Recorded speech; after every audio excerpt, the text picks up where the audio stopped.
Spider-Man versus Wolverine, comic-wise. Who's winning that 9 times out of 10? Spider-Man. Spider-Man? Yeah.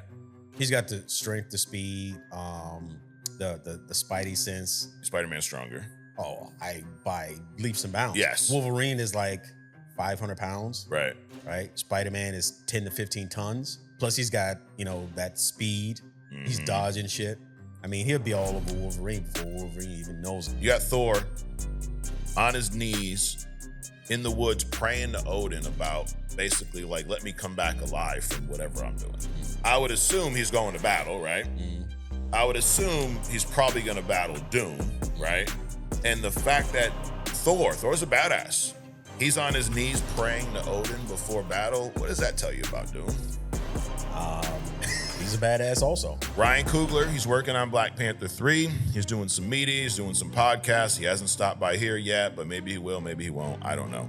He also shared some details about the original Black Panther 2 script. In Wakandan culture, when a prince is 8 years old, he has to go spend 8 days in the bush with his father.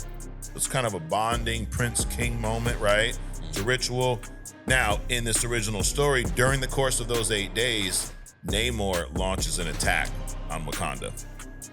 T'Challa's got to deal with this, but because of the ritual, his son has to be joined at the hip the entire time. How fucking awesome does that sound, dude? That's fucking crazy, dude. Instead, we got that shit show of a turd. All right. Welcome to Only Comics. I'm Mike. That's Adrian. What's up, man? What's up, dude? Happy New Year. Happy New Year, bro. You hit me with it when I walked in today, Adrian. I was going to try to get you with it on the show, and it's the whole, we haven't seen you guys since last year. Right, of course. But Happy New Year. It's just a change of the calendar. There we go. But, we record, I feel older. You do? No. We record history, right? We look back at these, years in a box, in a 12-month box. And, I was thinking a little bit about 2025.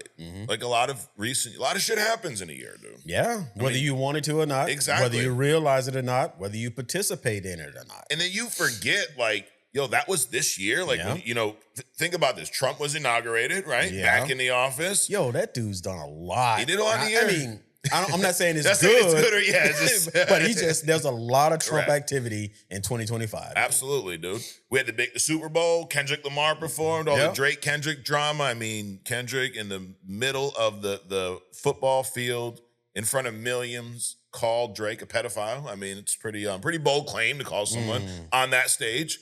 We had Diddy get caught. He got all that nonsense, the Mann Act, all Epstein files were kind of released, not really. Yeah, right. Released. I saw one page where every word was blacked out except for the date up top. I mean, it's insane. We had the Charlie Kirk assassination. Erica Kirk is now a celebrity. She's living her best life, dude, having fucking party. It's weird, dude.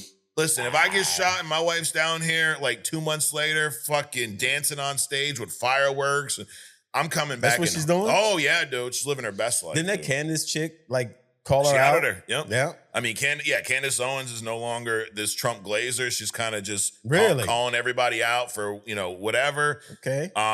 We had the 6'7" craze. I don't know if you get this at home. My grandkids doing 6'7". I'm like, what the fuck is that? I'm like, do you can't even count anymore? Right. It's like, do you literally just find something and make something up? Oh, so we was going bowling yesterday, kind of like a family outing. I'm like, what does that mean? It's like some football player, some bullshit made it up, right? I'm like, so you can literally make up any number? Yes. She's like, yeah.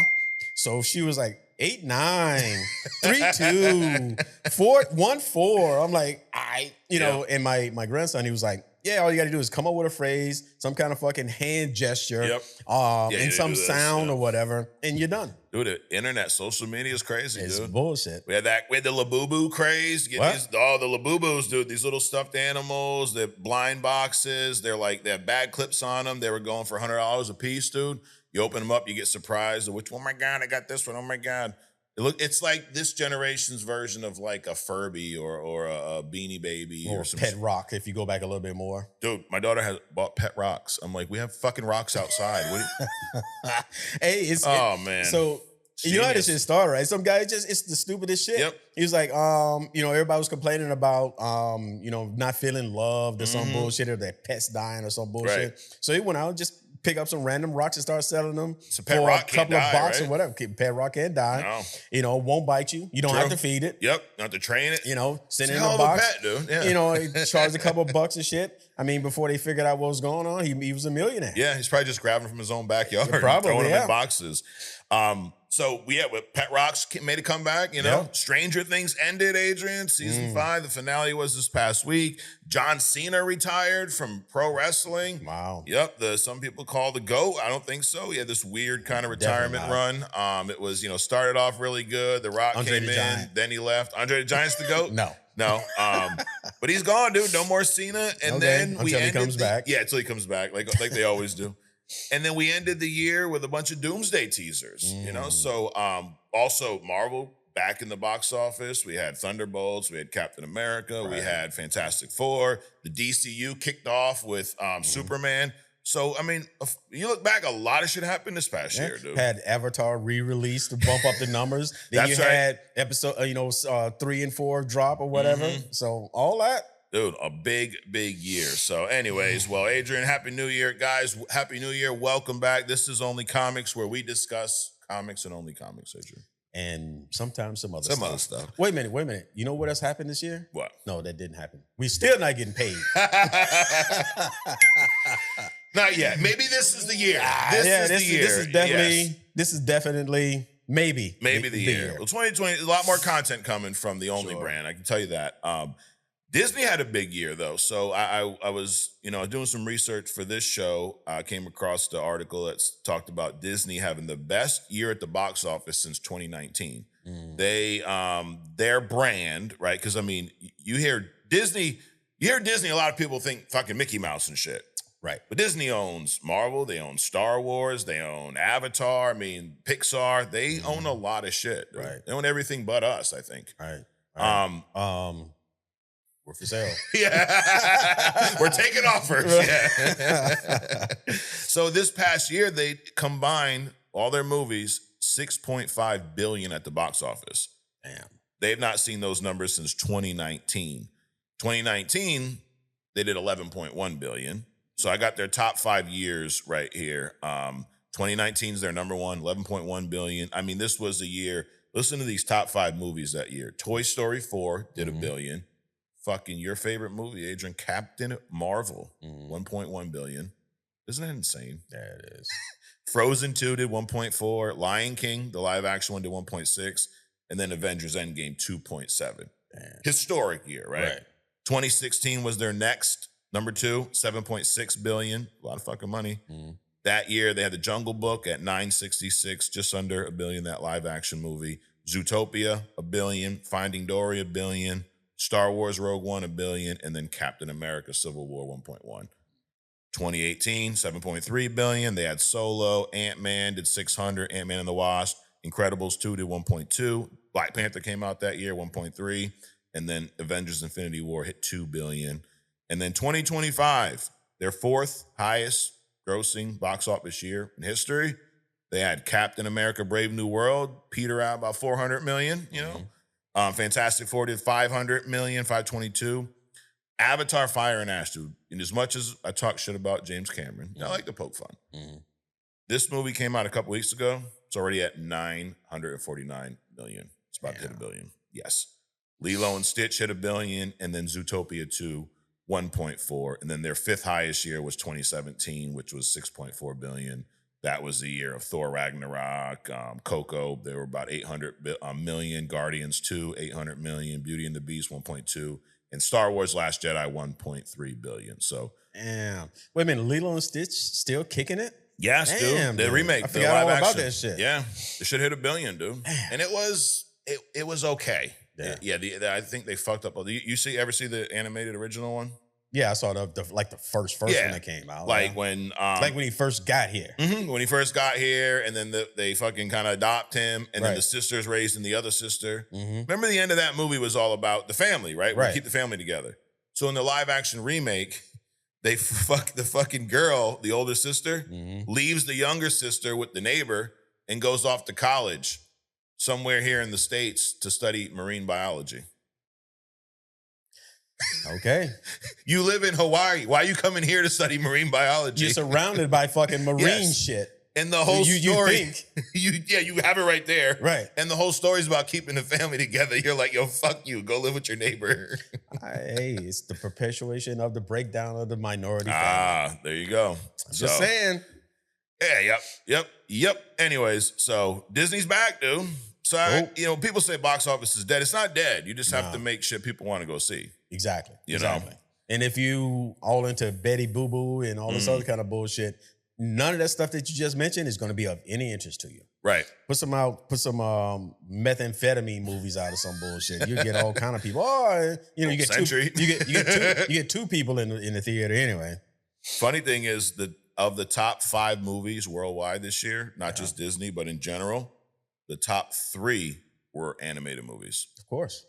And the top 4, well, I'll read them. Top 5. Avatar's 5 right now, which is, that's an animated movie. It's CGI, right? Sure. Whole CGI fest or motion capture. The Minecraft. Well, that's not really considered. When you talk about animated, you really talking about like cartoonish, kind of a shit. Yeah, like no motion capture, just straight up animated graphics. But this is so you got Avatar, number 5, Minecraft movie. Most of that movie, there was a couple live action characters and whatever. Lilo and Stitch, Zootopia 2, and then Niza 2. You ever seen this? Niza? It's an animated movie. This is the highest grossing non-English film ever. Oh, there you go. Yep, it's I want to say it's Asian. I don't know the exact origins, but 2.2 billion. So animated movies. What I'm thinking is this: a lot of those movies a lot of American movies aren't allowed into other markets, right?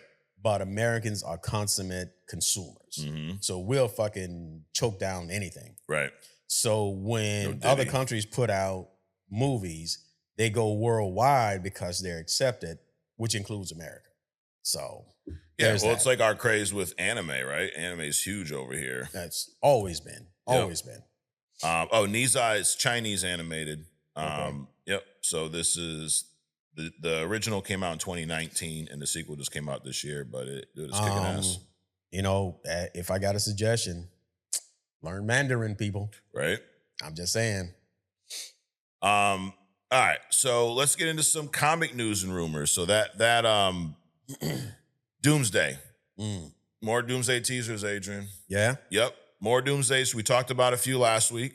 We talked about the Captain America or the Steve Rogers one, on the bike. He's got the suit. Oh my God, I got my baby. Oh my God. And then you got the Thor one. So I saw that in high quality now. Thor's in the woods praying to Odin, and there's a lot and a little in these teasers. Sure. Right? They're short, a minute. They don't spoil a lot, but they do tell you a story. Because think about this. You got Thor on his knees in the woods praying to Odin about basically like, let me come back alive from whatever I'm doing. So we have no idea what's going on. There's no context.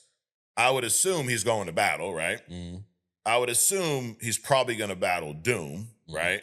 And the fact that Thor's a badass.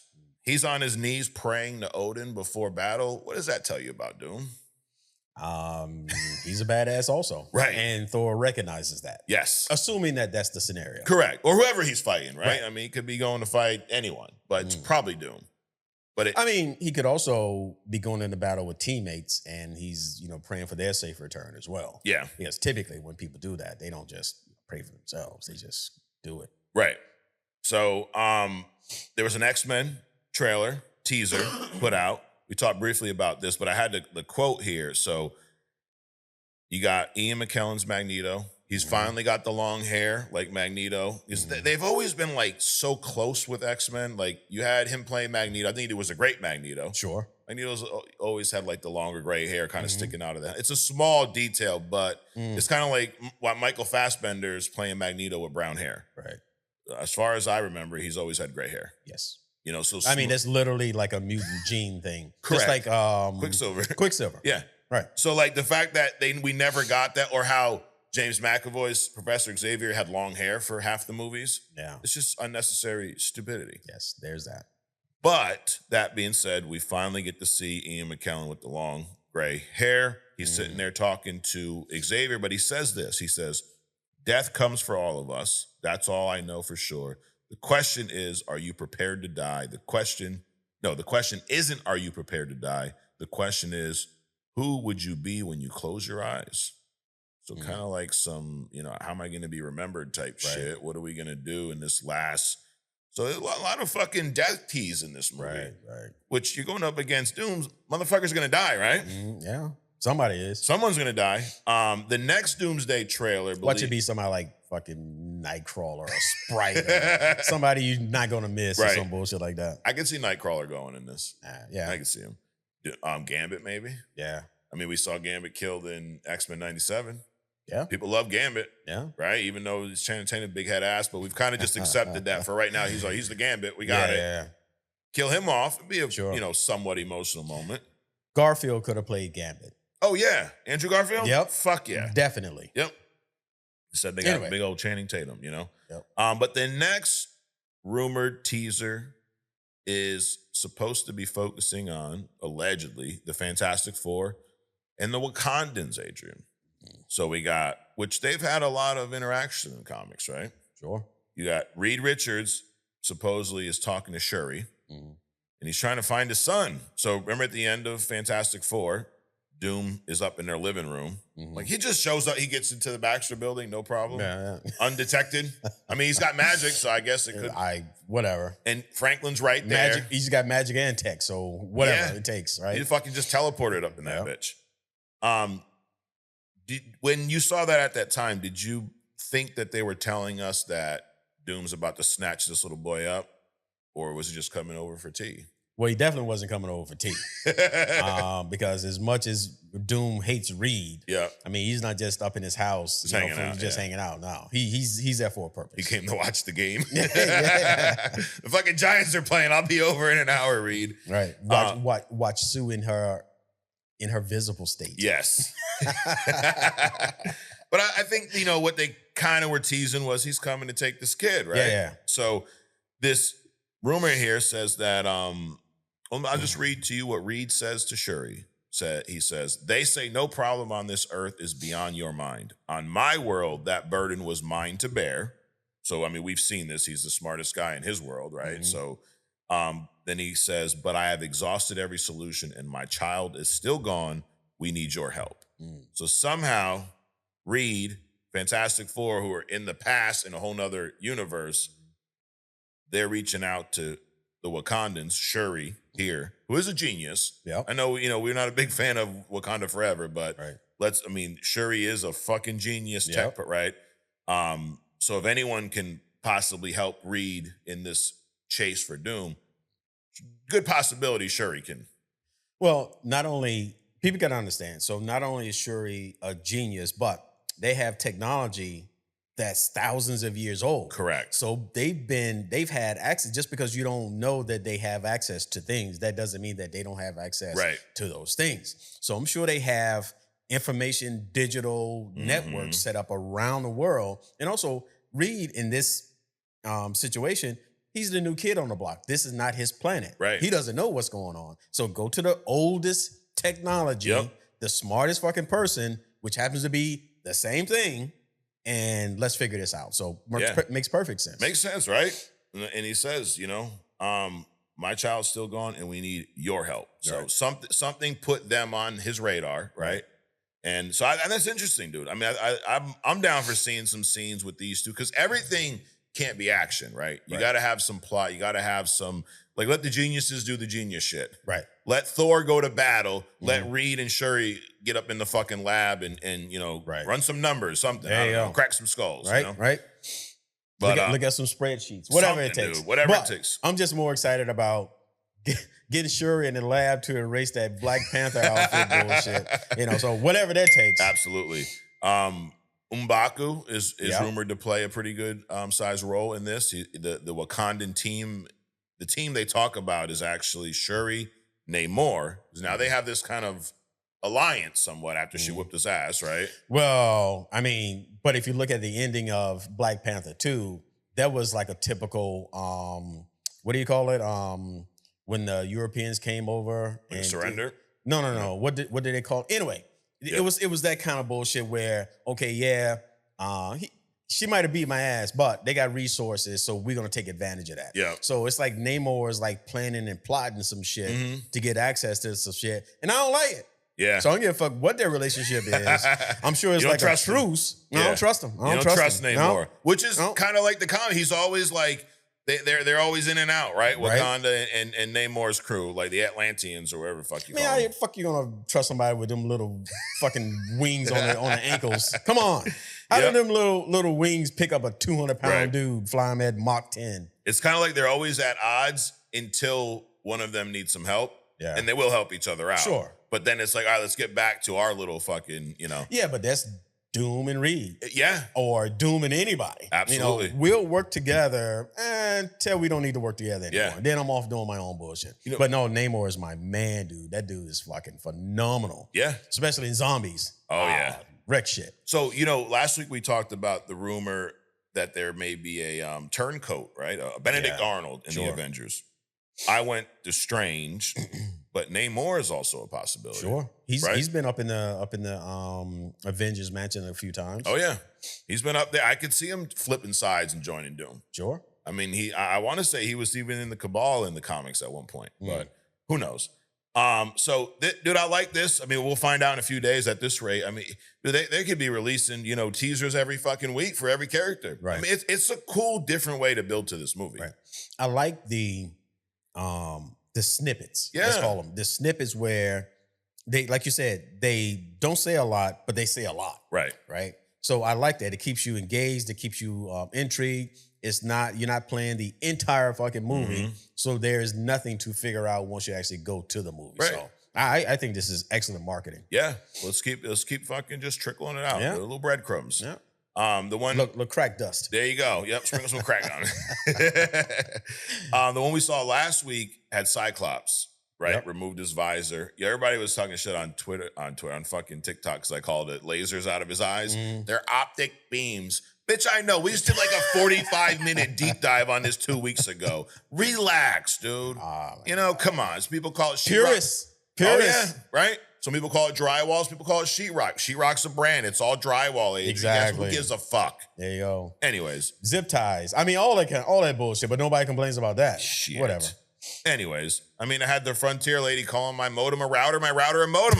You know your tech. Now, that's nothing. That's not the same at fucking not all. Even close. I mean, you should have just got somebody else on the line. For real, dude. Anyways, his optic beams, right? Now, one thing we didn't talk about, it looks awesome. It was cool, right? Why the fuck is he doing that? What's going on? Because that's Cyclops losing his motherfucking shit, right? Right. So, he's never done that. No. And the only time he has done that is it's some chaos that's just going on. So what could possibly be going on around him for him to do that? Some balls in the lettuce happening, dude. Absolutely. Some unnecessary shit. Now, someone actually on the live, E-Beef was saying this, that if you slow down the trailer, behind Cyclops, you can see a giant Sentinel walking.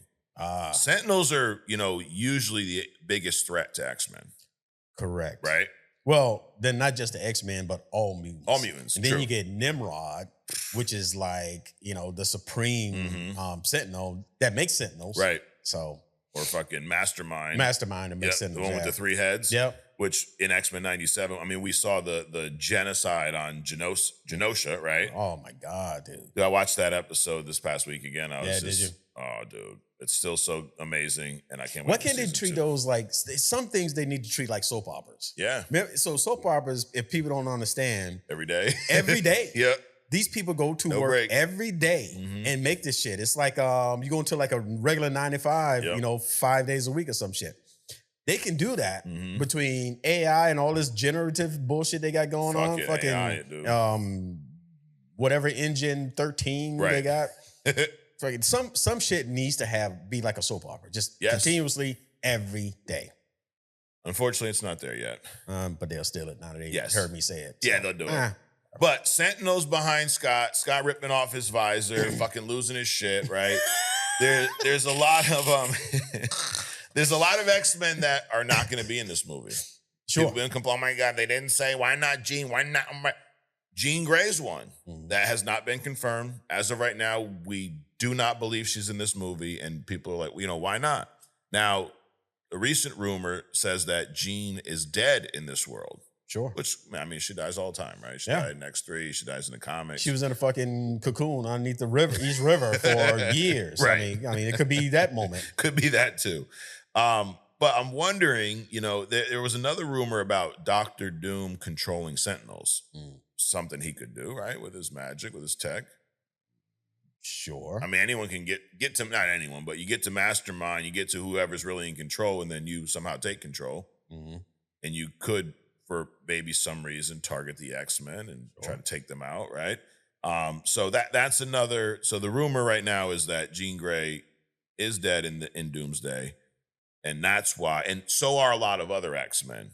That's why there's only been a handful. So it's kind of like the end for the X-Men, and these are the last few survivors. Okay. Which would make sense because you don't want to have them all in there. You're fucking 89 people in this movie, right? Probably more than that. Doomsday, and then the next year we got Secret Wars, right? So we're talking mostly about Doomsday. I mean, I feel like it's all we've been talking about for the past 2 months, which it's about a year away, so a little less now. Wolverine, Spider-Man, Hugh Jackman and Toby. We've heard these names a lot for these two movies. The latest rumor is these two are going to clash in Doomsday and then team up in Secret Wars. Sounds plausible, right? Sure. Are you down with a Tobey Maguire versus Hugh Jackman, Spider-Man versus Wolverine on screen? Sure. Be pretty cool. Yeah. I mean, we've seen some savage Wolverine scenes. We've seen Tobey Spider-Man fight a lot. Yeah. We've seen him get his ass whooped a lot. Now, Spider-Man versus Wolverine. It's not a versus. We didn't plan to do this, but who do you got comic-wise? Who's winning that 9 times out of 10? Spider-Man. Spider-Man? Yeah. Yeah. He's got the strength, the speed, the Spidey sense. He's got a lot of things because Wolverine is pretty much invulnerable. Yeah. But that doesn't mean he can't get his ass kicked. Right. Right. So he might not kill him, but he can incapacitate him. Yeah. He can win the fight. Got it. Because, I mean, from a strength standpoint, Spider-Man's stronger. Oh, by leaps and bounds. Yes. Wolverine is like 500 pounds. Right. Right. Spider-Man is 10 to 15 tons. Yeah. Right. Plus he's got, that speed. He's dodging shit. I mean, he'll be all over Wolverine before Wolverine even knows it. Yeah. Yeah, absolutely. So, well, we'll see what happens. Now, the thing about the MCU is they nerf a lot of characters and they also buff a lot of characters too. Like, I didn't realize this until last week when we were talking about Captain America. The Captain America in the MCU is a lot stronger than the Captain America in the comics. Okay. Think about, remember the scene, Winter Soldier, where the helicopter's fucking flying away? Sure. He's got one arm pulling this thing in. When I was doing my nerd deep dive, and whatever it was like fucking 5,000, some crazy amount of strength and all I know is it was 5 times the strength level that Cap is in the comics. So, which is fine. I mean, they nerf a lot of people. They're going to buff some, right? And it just got me thinking, who else has been buffed on screen? We always talk about the ones who, like, they're nowhere near that strong in the comics, or they're way stronger in the comics. But there's been a handful that have been kind of upped on screen, made stronger on screen than they are in the comics. Cap being one of them. So anyway, Wolverine, Spider-Man clashing in Doomsday, rumored to team up in Secret Wars. I'm down with it. Another Doomsday rumor is Doom is rumored to be on the side of the Avengers and the side of the heroes in Doomsday. A little trickery. He's just pretending. That sounds Doomish, right? It depends on his agenda. Yeah. If he needs you, he might be on your team. So it's plausible, yeah. Yeah. But one thing you can say about that is it's not a permanent thing. Oh, no. Nope, it's not. He's definitely, if he's on their side, he's using them for something. Yep. Now, another big piece that we've not discussed is, think about this, dude. Loki. We saw Loki, season 2. Loki gets his redemption, right? He's holding the fucking vines together, all that stuff. But Loki's typically been an adversary to the Avengers. Sure. The Avengers don't know that Loki had this redemption and is now on the good side, right? Doom could manipulate them to maybe think that Loki's not helping. Maybe Loki's up there trying to steal the fucking power. You know, I mean, he could easily change that narrative. But what purpose would he have to fuck with Loki? Because he wants Loki's powers. Okay. So he uses the Avengers to stop Loki, to trick him. Right. And then he gets to fucking snatch him up. Trick the trickster? Trick the trickster, dude. Or trick the people that are normally tricked from the trickster, then they trick him to trick the trickster. Or that. Yeah, that all too. of what you just said. Yeah, exactly. So, intriguing. Sure. A lot of fucking rumors. Now, what we know about rumors, Adrian, we've reported a lot over the last 12 months here. Some of them are going to be right. Some of them are not. Right. But we'll find out in a fucking year. I mean, it's just like anything else, fucking lizard people, Anunnaki, Bigfoot, giants, all that shit. It's like you just put a bunch of shit out there and let people go crazy with it. And then eventually, like the Epstein files, it'll go away. Right. And then some other shit will happen. So when we're 90, they'll tell us all about the aliens and everything. By the way, guys. By then they'll be at your front door. Everything you heard was true, bitch. Right. Last Doomsday rumor. We heard this rumor about Doom variants, right? There's gonna be many Doom variants in this movie. Supposedly there was gonna be a female Doom variant. Don't need it. But here's the thing. The update to that rumor is not a female Doom variant. There's a female ally who wears the Doom mask, but the rumor is that is going to be revealed to not be a Doom variant. It's going to be Scarlet Witch on Doom's side, which we've seen in the comics. Not the mask part, but there is a comic, The Children's Crusade, where Wanda falls under Doom's spell. She's ready to marry. Like, he's got her. This is how fucking powerful he is. He tricked Wanda into believing that she was in love with Doom and wanted to marry Doom. But he really was just trying to steal her powers until the Young Avengers intervene. Of course. So that could happen here. We could see some elements of that story. But that just goes to show you again how powerful Doom is if he can trick Wanda.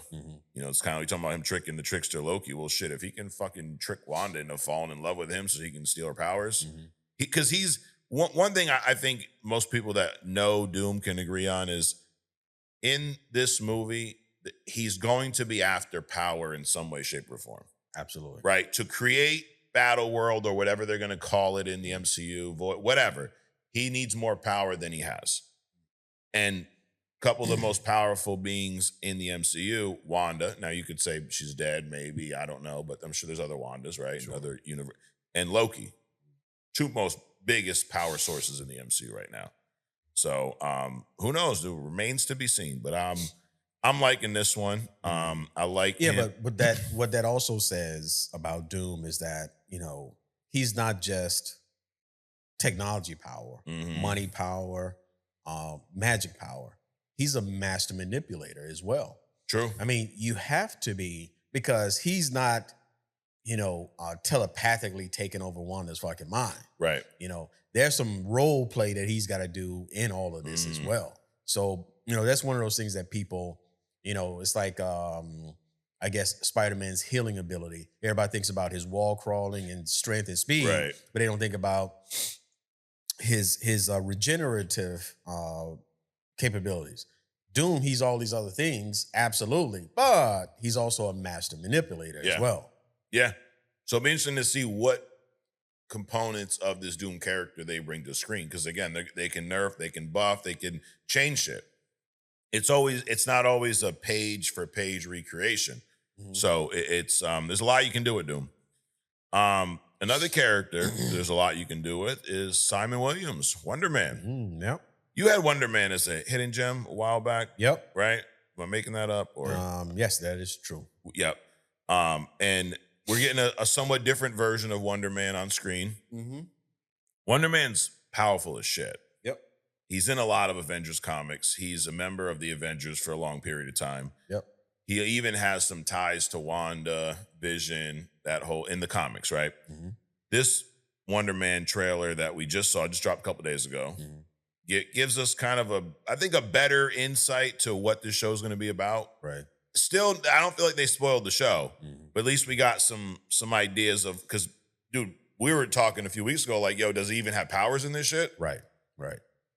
So now we learn that the Department of Damage Control, they're after Simon Williams because he's superpowered. Right. Well, not only is he superpowered, what they call him, some kind of a one of the biggest threats. Yeah. So they realize how powerful he is. Right. So maybe they didn't nerf him too much. And he's just trying to live a normal life and become an actor. Right. Because, I mean, just from the powers that he displayed in the trailer, I mean, he could be off doing all kinds of other shit to make a living. But he's choosing to go into this acting thing, which, kind of weird. Yeah.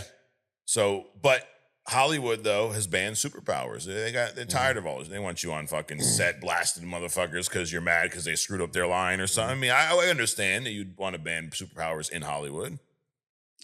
So is this a theme that we're going to see, right? Like the multiverse. So you got Hollywood banning superpowers. You got Kingpin in New York. He's going to be banning superpowers, right? Yep. And then, but of course, then he's going to put together his own superpower team, right? To enforce the ban on superpowers. So I'm wondering if we're going to see this theme in other places that's going to culminate into maybe something like the Sentinels, because Gyrich, right, is the one that came up with the Sentinel shit. Yep.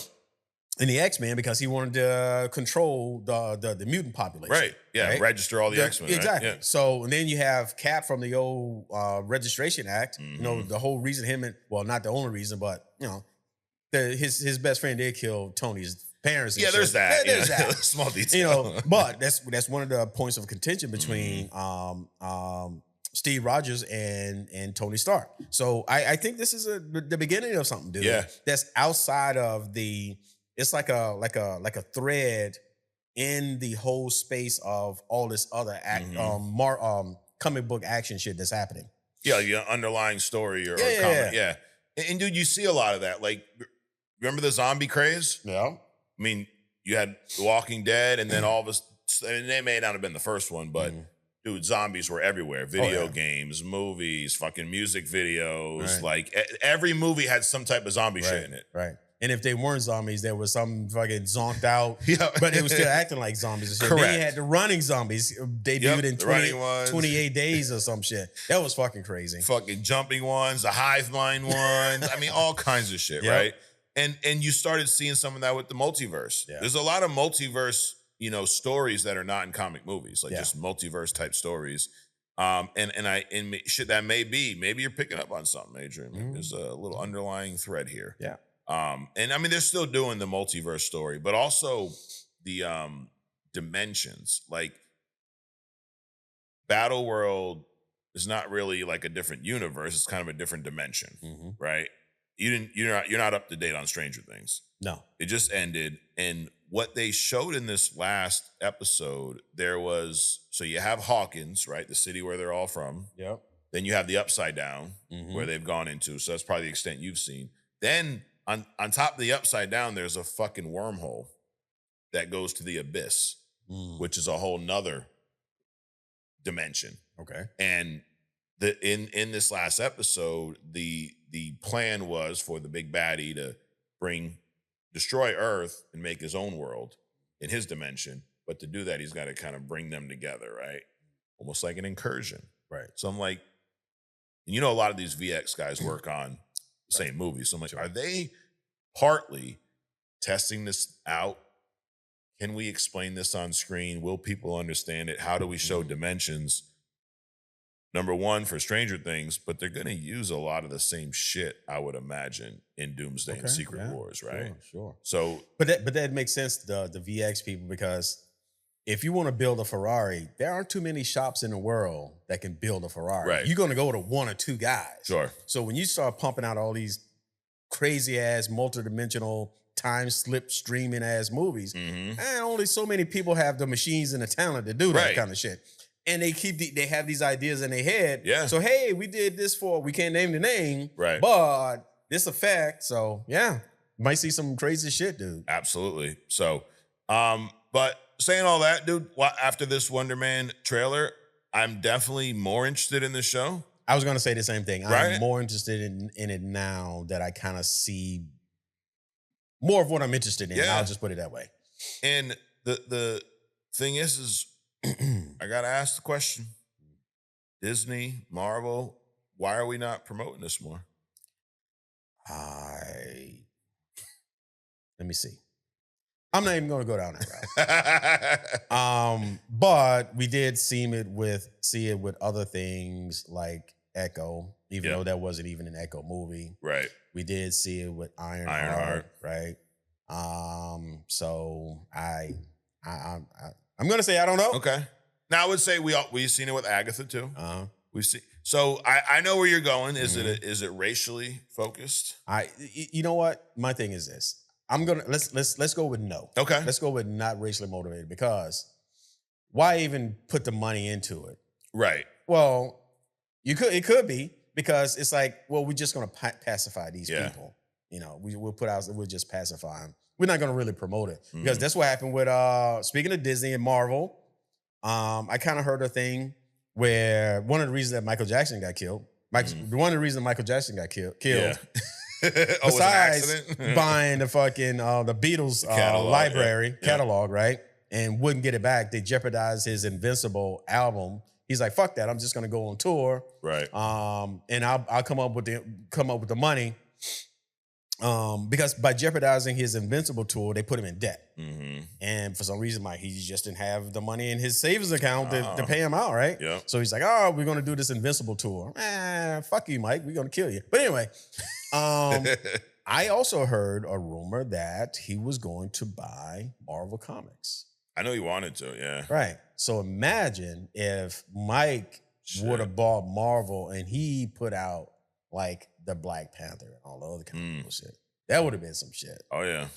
But anyway, so it could be nothing, or it could be what typically happens. We'll make it just so we can shut you the fuck up. Yeah. And then we'll just, we made it. It's just nobody, because they're not putting the marketing behind what they're doing, like with Avatar. No. That bullshit. So it could be that, right? Possible. Now, the other thing that it could be as well, the increased quantity of shows happened when Disney Plus was launched. Sure. Disney went to Marvel, Kevin Feige, hey, we need more content, we need shows. They agreed to do all kinds of shows. Sure.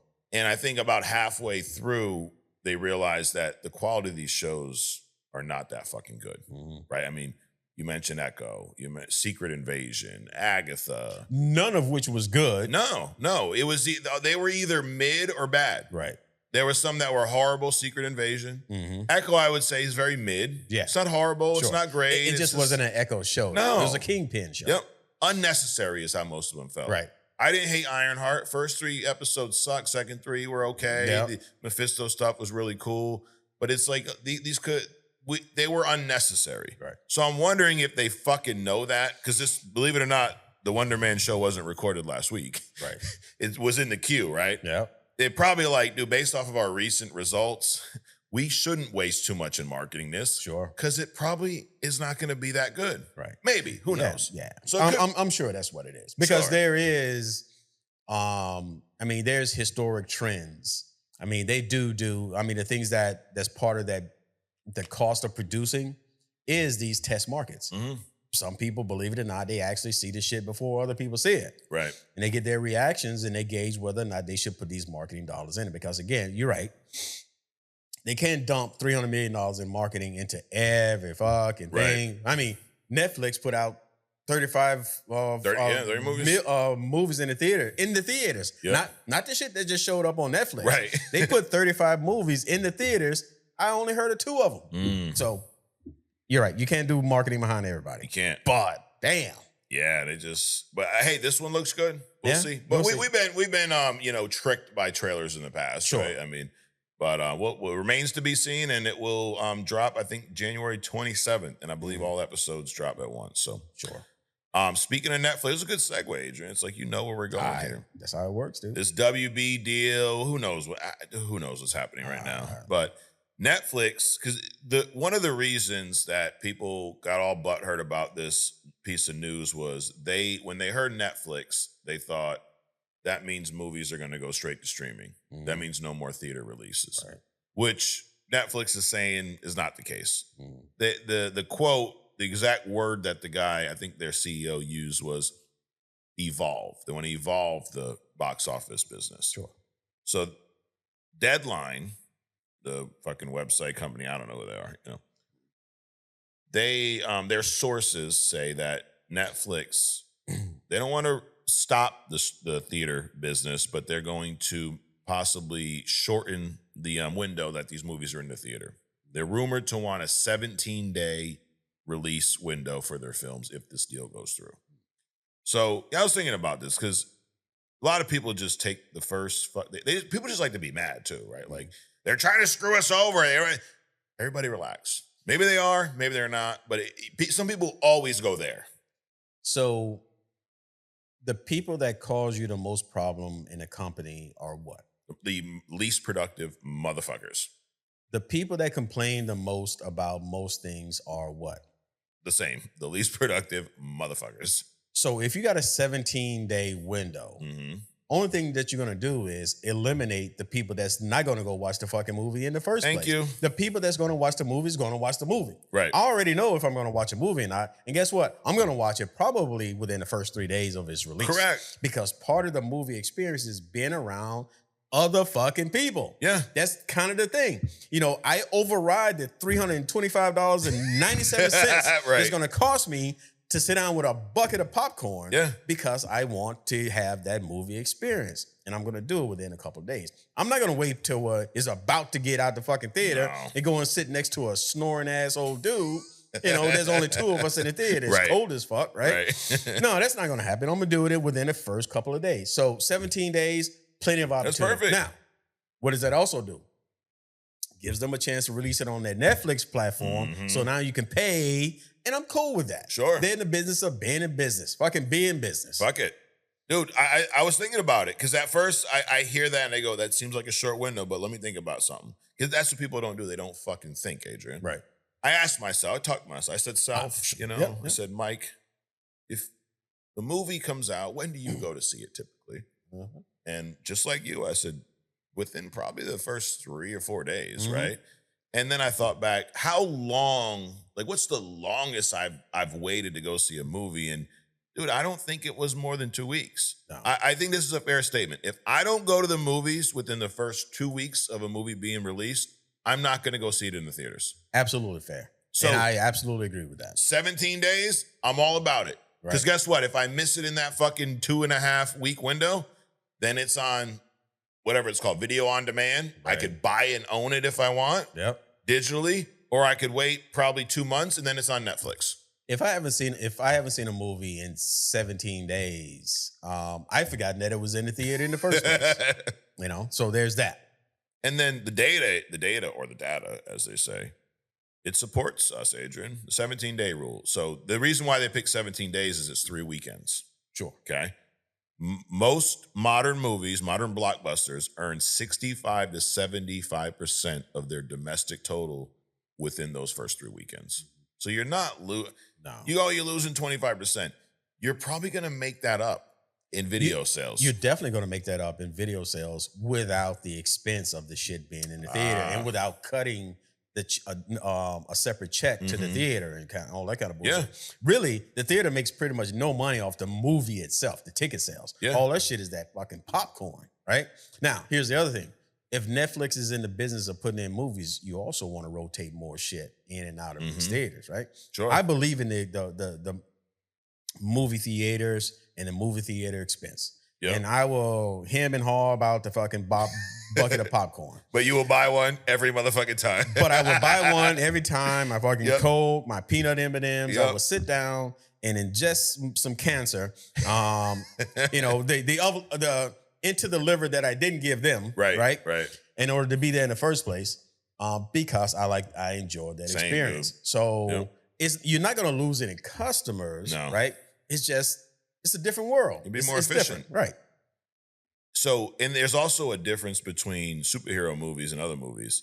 Marvel movies, superhero movies in general, in the first 17 days, 84% of their box office happens. Sure. Because we're the fans, we're chopping at the bit, right? Fuck, Right. Superman's out, oh my God, we're running and shit. Sure. So also from a marketing standpoint, the way they do it now, you market the shit out of the movie to get dropped in the theaters. Then it gets pulled from the theaters. Then you market the shit out of it again for video on demand. Then you so by doing this shorter, you might be able to save on some marketing dollars, right? Because if it's going to go 17 days and then hit streaming, that's one whole campaign. We don't have to fucking wait, ramp it up again, ramp it back down. So I think it's going to, from a profitability standpoint, it's going to make more sense for Netflix. And you're like, well, the big business, they got to make money. They got to make money to stay in business, right? And I think as a fan, I like this. Why do I need to wait a fucking year? Now, we don't do this anymore, but why do I need to wait 3 to 6 months to watch a movie that I want to see that's already been created? Just put the fucking thing out on streaming. Y'all act like you guys are waiting, 6 months to go see it in the theater. Knock it off. Fucking get in there first 17 days or don't fucking see it. It's like somebody that, like a woman that's got overpriced her shit. I'm going to hold on to it, make it more valuable. Don't nobody want that shit. They'll go to fucking somebody else and shit. Nope. All right, Adrian, we're talking about Black Panther earlier, the new one, Shuri, right? Ryan Coogler, he's working on Black Panther 3. He's doing some media, he's doing some podcasts. He hasn't stopped by here yet, but maybe he will, maybe he won't. I don't know. They were asking him on one interview about the original Black Panther movie, and the original outline of villains was a little different. So, we had Killmonger, right? Yep. And then we had Ulysses Claw, who we originally saw in Age of Ultron, and then he shows back up here. Remember, fucking Ultron cuts his arm off. He gets a nice vibranium arm. He's just fast. Claw just is a vibranium glazer, dude. He's like a fiend for that shit. Hey. He's always in a story about vibranium, right? Originally, Ryan Coogler wanted a different villain in this story. He wanted to include Kraven the Hunter, dude. How do you think that would have played out, dude? I think it would have been pretty interesting. Yeah. And he would have been not the main villain. He said Killmonger was always the guy, but Kraven would have basically played the Claw type of role. Okay. Because Kraven, Black Panther would smoke his ass. Right. But Kraven is a badass. Yeah. So that was his initial request. And he asked, Marvel, and they go, we don't think so, but let us check. And then Sony was like, absolutely not. And then they gave us that shit show of a fucking movie, Right. It's just too bad what could have been. Black Panther, Kraven, same screen. There was the comic where these two clashed and T'Challa just dismantled fucking Kraven. Just with superior strategy, not even the strength aspect. But I think that would have been a cool aspect to that movie. Sure. The movie was still phenomenal, but he also shared some details about the original Black Panther 2 script. That movie, it's so uneven. Like there are elements of it that I do enjoy. The Shuri stuff is a little forced. It's nowhere near as good as the first one. But they were asking about the original script, and he had it ready. Unfortunately, Chadwick's health was so bad he couldn't even read it. Like he was, on his right. But what he did say was the original script. This is fucking interesting, and this is going to piss you off because you're like me. You wanted T'Challa to be, recasted, right? So the original story was going to be based on this ritual, the ritual of 8. So in Wakandan culture, when a prince is 8 years old, he has to go spend 8 days in the bush with his father. And amongst those 8 days, they can go into the bush without any tools. The prince has to listen to everything that is asked of him by his father. But the rule is for those 8 days, the prince can ask the father any question and the father has to answer. So it's kind of a bonding prince-king moment, right? It's a ritual. Now, in this original story, during the course of those 8 days, Namor launches an attack on Wakanda. T'Challa's got to deal with this, but because of the ritual, his son has to be joined at the hip the entire time. During negotiation, during fights, and he would have to be there, or they would violate this ritual that has never been broken. Instead, we got that shit show of a turd Wakanda. I mean, how fucking awesome does that sound, dude? That's fucking crazy, dude. That sounds great. That sounds great. Especially in the world today when there are no rituals. Yeah. You know? True. Your kids grow up, they don't give a fuck about what you do, and you pretty much don't give a fuck about what they do. Right. So it's crazy. It's too bad. It's too bad. It is. I'm on the team, recast T'Challa. It's so crazy when you think about how many characters have been recasted. I was just watching Captain America. We're talking about this in a little bit. I'm doing a rewatch of the MCU right now. And the Howard Stark in that movie is a different Howard Stark from the future movies, if you remember. Yeah. So, and I mean, like, just one more example. And Howard Stark was a very integral character in that movie, Right? And in some shows too, right? We got Harrison Ford being recast, or taking over the Thaddeus Ross. I mean, there's so many. I could probably fucking name 100, but this one, we thought it would have been too disrespectful to recast, allegedly. But people say, "Oh, it's T'Challa," you know. And just what a disservice, because how awesome would it have been to see T'Challa versus Namor on screen? Right. I mean, they've had a lot of great battles in the comics. Right. It also makes it fucking awkward if you decide to bring him back. Yeah. You know? Oh, now? Yeah. Yeah. Last piece of news, unfortunately, this is what I'm going to report here. I'm just going to report what I've read, what I always do, but I always kind of struggle with news like this because I don't know if the person's guilty or innocent, but I do know in the news right now, Will Smith's being sued. Did you hear about this? No. Sexual harassment. Now, I also know that in this country, I could sue someone I've never met. Right. Right? So I'm not saying he's innocent, he's guilty. I'm just saying there is a lawsuit right now. There is a musician, a violinist, who was on his tour, I believe, a male, Mr. Brian King Joseph here. And he says that him and Will Smith were spending some additional time together. Will's telling him they have a special connection, all this crazy stuff. Some weird stuff about Will Smith giving him a room key to a certain hotel room, and then Joseph returning back to his room one day and there being items in his room that weren't his with a note. Like, so he's suing him for gestures, accusing him of sexual harassment and then wrongful termination and retaliation. So supposedly he was kind of hitting on him, breaking into his room, leaving, I guess he left a bag that had wipes, beer bottles, HIV medication, an earring, some hospital, like basically his fucking bag, supposedly. And Will's been telling him that they kind of have a special connection and that he doesn't have that connection with anybody else and all this shit. So it could be baseless. It could be, who the fuck knows? Hey, Mike. We have a special connection. That connection is, comics. True. And I've never had this kind of connection with anybody else. True. We sit around and we talk about shit. I got you some fucking, I got you a Batman knife. Yeah, you did. Yep. Just a gift, Right. Are you grooming me, Adrian? Absolutely not. So you tell it, this is fucked up, dude. Yeah. And first of all, who's gonna put that? It sounds ridiculous. That shit that's in the room is so fucking random. An earring, some wipes. Come on, Were they dog. dude wipes? A fucking orange. Some random bullshit. So what? Don't people put fucking baskets of fruit or some bullshit? Oh, wait, hold on. There was a handwritten note addressed to him by name, and it said, "Brian, I'll be back later, 5:30, just us," with a heart drawn. So, all right, prove that fucking Will did that. Yeah, bullshit. and I think that's. But your point is this: anybody can sue anybody. It's already in the news, right? Some fucking nonsense, right? It's already in the news, which is what he wants. This is a fucking nobody, yeah, right?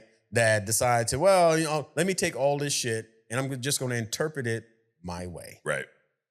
Now, the part where or Will, or Willie did he did the shit. I don't know. Will did some Willie shit, right? I don't know Will Smith. Right. I know I saw him smack the shit out of Chris Rock on stage.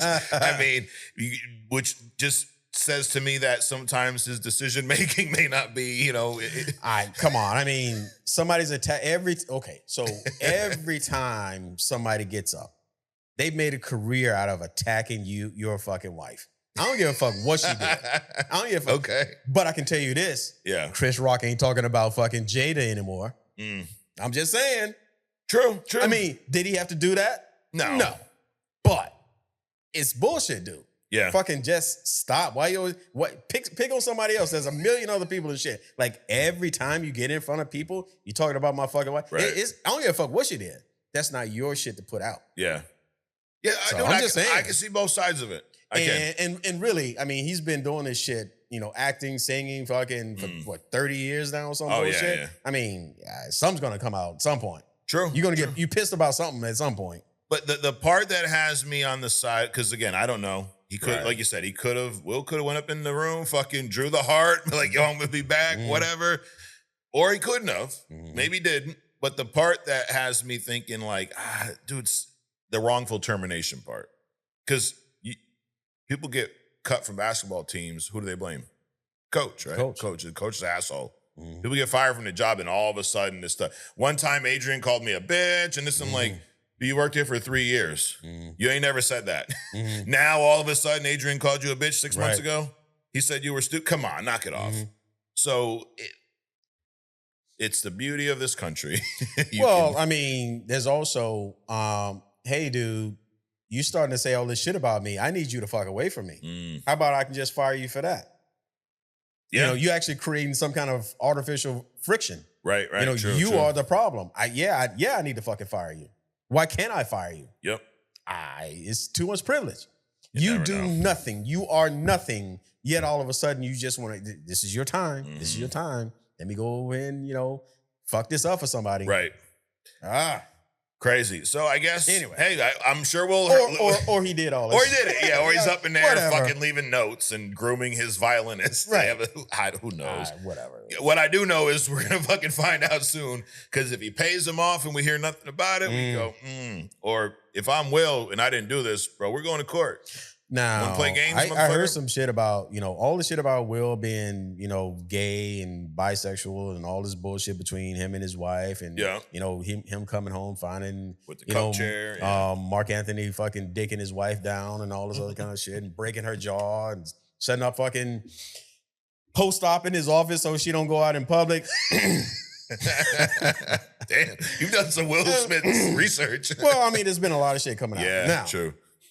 Out of all this, a couple things I heard.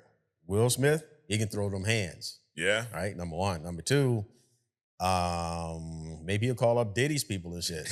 Hey, I got a problem. Yo, for real. I don't know. I mean, that's what I'm saying. Don't sleep on the man. True. Yeah, if I'm Will, dude, and I'm innocent, I'm going to court and making an example out of this motherfucker. I'll spend every dollar I fucking need to on this. It's like the lawyer in Batman. He dug up all the shit, this secret division. Yeah. And he goes to Fox.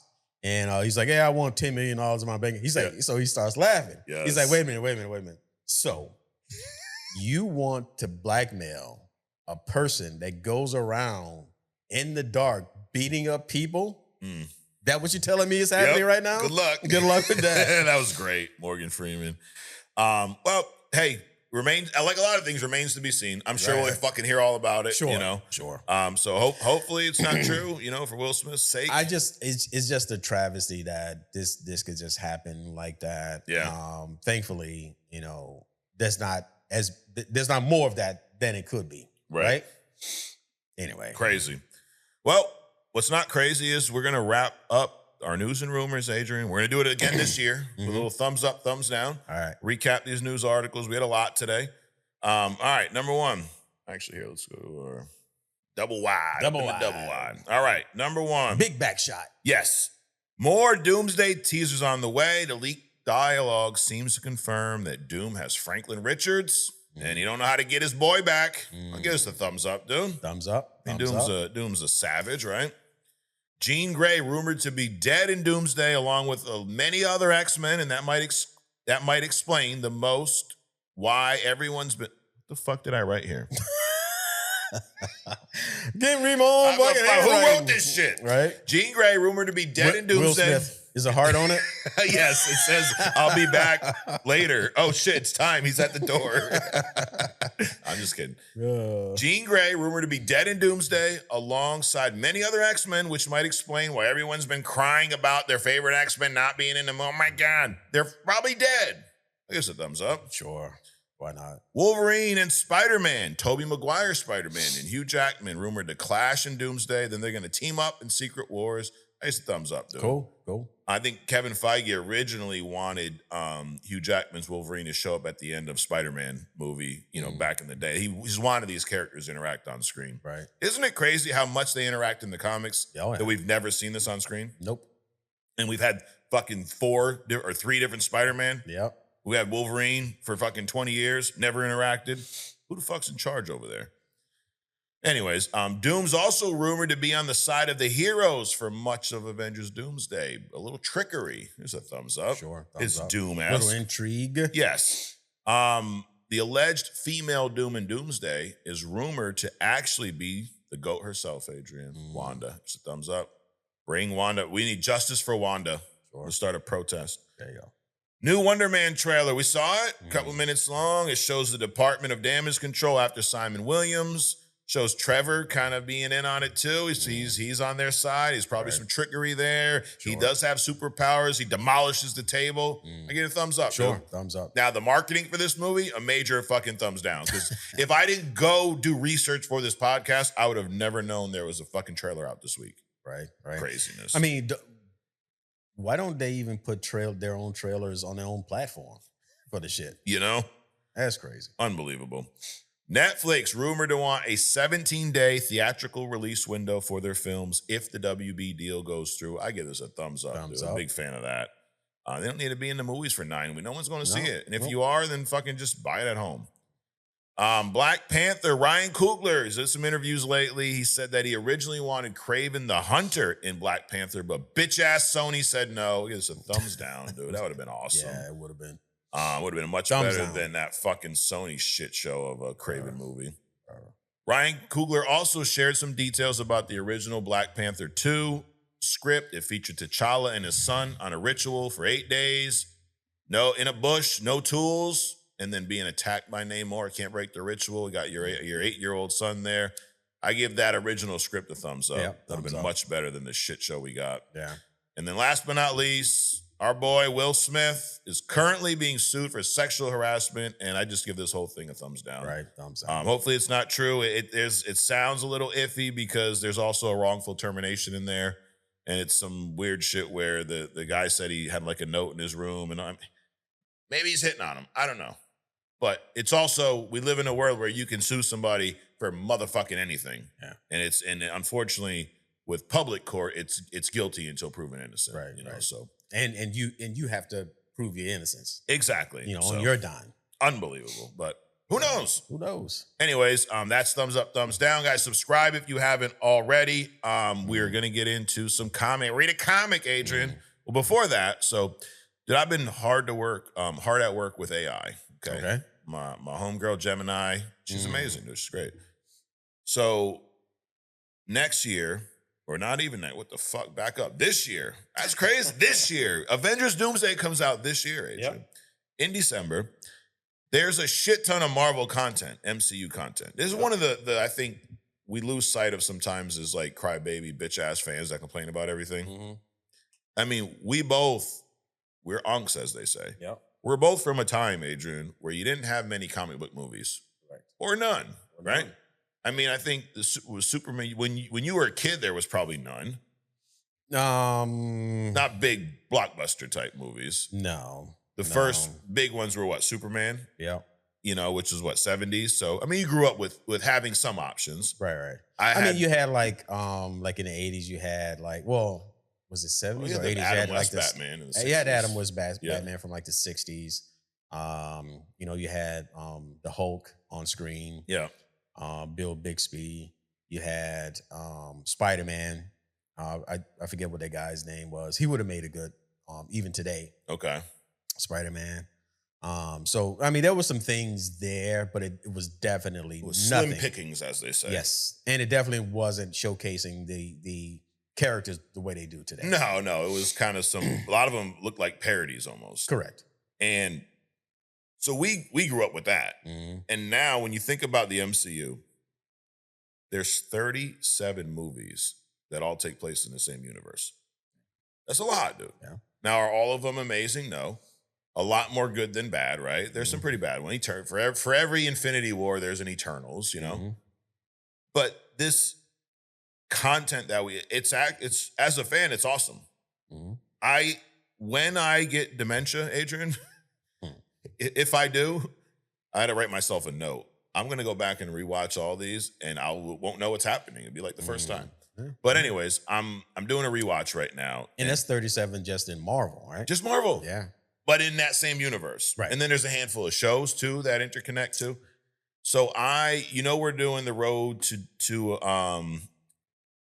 Secret Wars, the comic read, 4 issues a week. We got House of M. We're talking about that in a little bit. I am starting this week, a Road to Avengers Doomsday MCU rewatch. I'm doing 1 movie a week. And then when I get to the shows, I will do 1 season of the show a week. I got a whole schedule here. So y'all are welcome to join me on it. I'm going to talk about it here and also on Mic Check a little bit. And if you don't join me, I'm still going to do it. And I will incorporate news and also just some fun facts about these movies as we go through. So whether you watch them or not, we're going to be talking about each movie in timeline order too. There's thing about having a universe like there's 2 ways to watch the movies. Right. You can watch them in release order, which is how we originally saw them. Yeah. But we also know that some movies take place before they were released, so on and so forth. So I'm actually watching them in timeline order, which I've never done. Okay. Started with Captain America, the First Avenger. And here's the fun part about this. So, well, there's also a way that most people watch. It's like they'll watch all the Captain Americas. Oh yeah, you can do that way or too. All the Spider-Mans. Or all of this and all of that. True. Not even really understanding the interconnectivity. Correct. So you miss a lot when you do that too. Yes.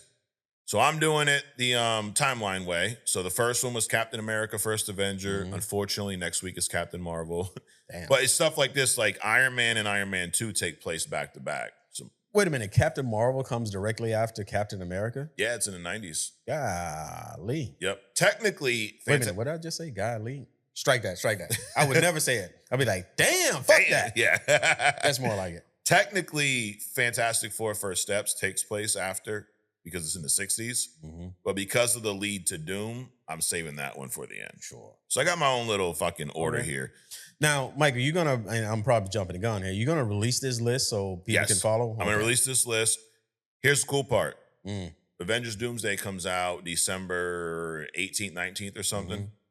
If on this rewatch, Fantastic Four First Steps, the last one, and that will be the week of December 14th. Nice. So if you go at this pace, 1 movie, when the shows pop in 1 season per week, you'll be ready for motherfucking Doomsday. So wait a minute. So what'd you say? So 1 movie per week, basically? Yeah, 1 movie per week, basically. Okay, got it. But like Loki, that takes place right after Endgame. So I'm going to watch season 1 week, season 2 the next week, and then WandaVision. Wow. Yeah, so the shows, if it's a season, I mean, these fucking episodes are 20 minutes long. Right. So I'll bang that out in a week. So I got a whole list there. I will provide a link to that in the description.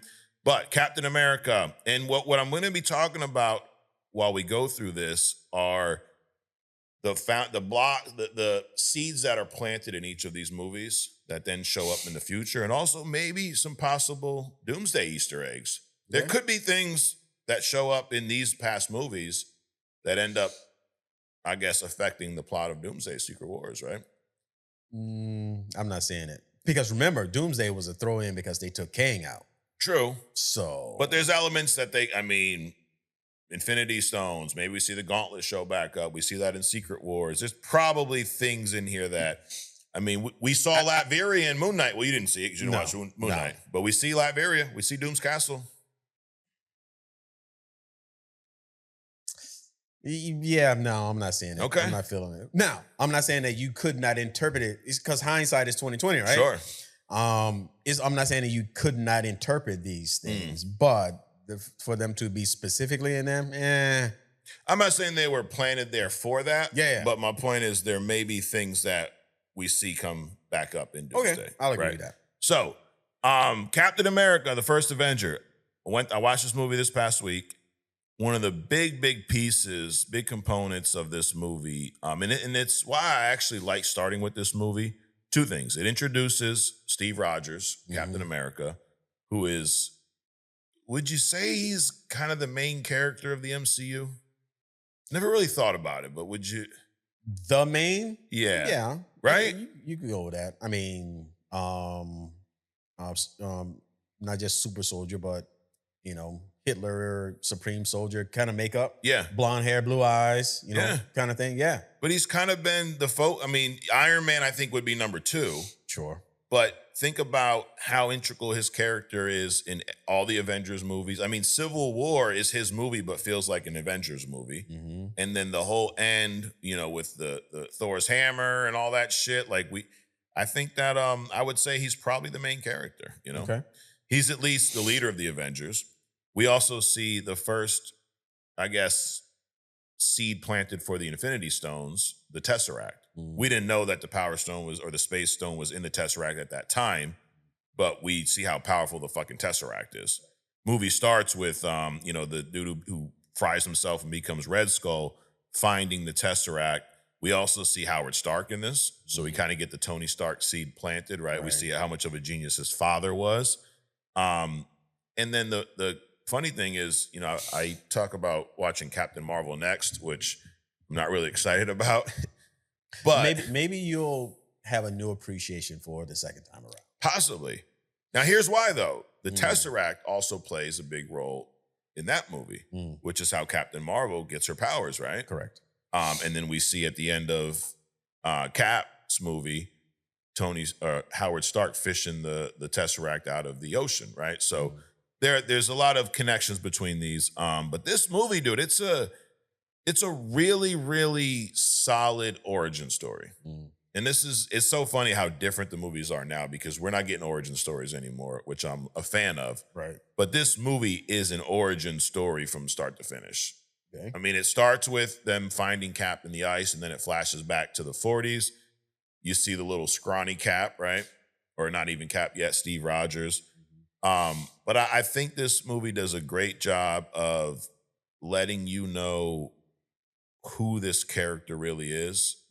And there's a lot of information. We were talking about this with the trailers earlier, that you have a little bit, but a lot. Right. And I think there's a lot of shit in this movie that at the time you probably didn't even pay attention to. But then when you think about how it impacted the MCU, it was a big deal. The super soldier serum, the Winter Soldier origin. You even see that world tree, the Norse, the Yargs Drazo, however the fuck you say it. You know what I'm talking about? How do you say it? I don't know. You know what I'm talking about, though. Yeah. That's in the oopening scene in Norway. It's on the fucking door, which is the tree now where, Loki's sitting there, yanking the vines. Yeah. Milking the tree. Milking the trees, dicks. I mean, trees have dicks too, right? Maybe. You see some Stark tech in this movie already, but the one of the things that you learn is who Cap is. Cap is I'm gonna fight till I'm dead. Cap is I'm gonna do the right thing regardless of what anybody thinks. It's interesting that there was a kind of moment in Cap's development in this movie that is when you look at him from the grand scheme, it's really kind of not skirmish, kind of like cringy, but it is a Peter Parker dancing in the street moment. It is a Thor split moment. Which moment? Because remember, he was marketing for the army. Yes. When he first got the suit. Oh, yeah, with the little suit. Yeah, with the suit. Yeah. And he's dancing and all this other kind of bullshit. That moment. Oh, yeah. So. And he hates it. Right. And then you see when he really becomes Captain America is when he goes against I forget the character's name, but it was Tommy Lee Jones' character. Yeah. Remember he was like the general or whatever. Yeah. He was an ass.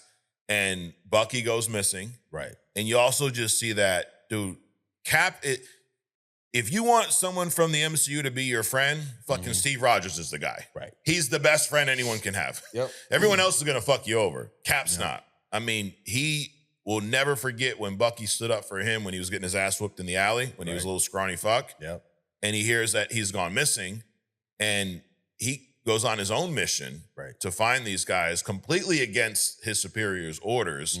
But to me, that was when he became Cap. Yes. I'm going to do what the fuck I know is right, regardless of what anyone tells me.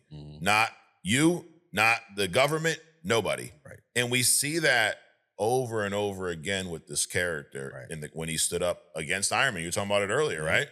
When he stood up against S.H.I.E.L.D. in Winter Soldier. Everybody loves that movie. Right. He stands up against the government type of entity in that movie. So, and you get to see how powerful this Tesseract really is too. Yeah. I mean, you had, Red Skull, first of all, fucked himself up with it, but creating weapons with this motherfucker. And then the serum, the serum is a big part of the MCU.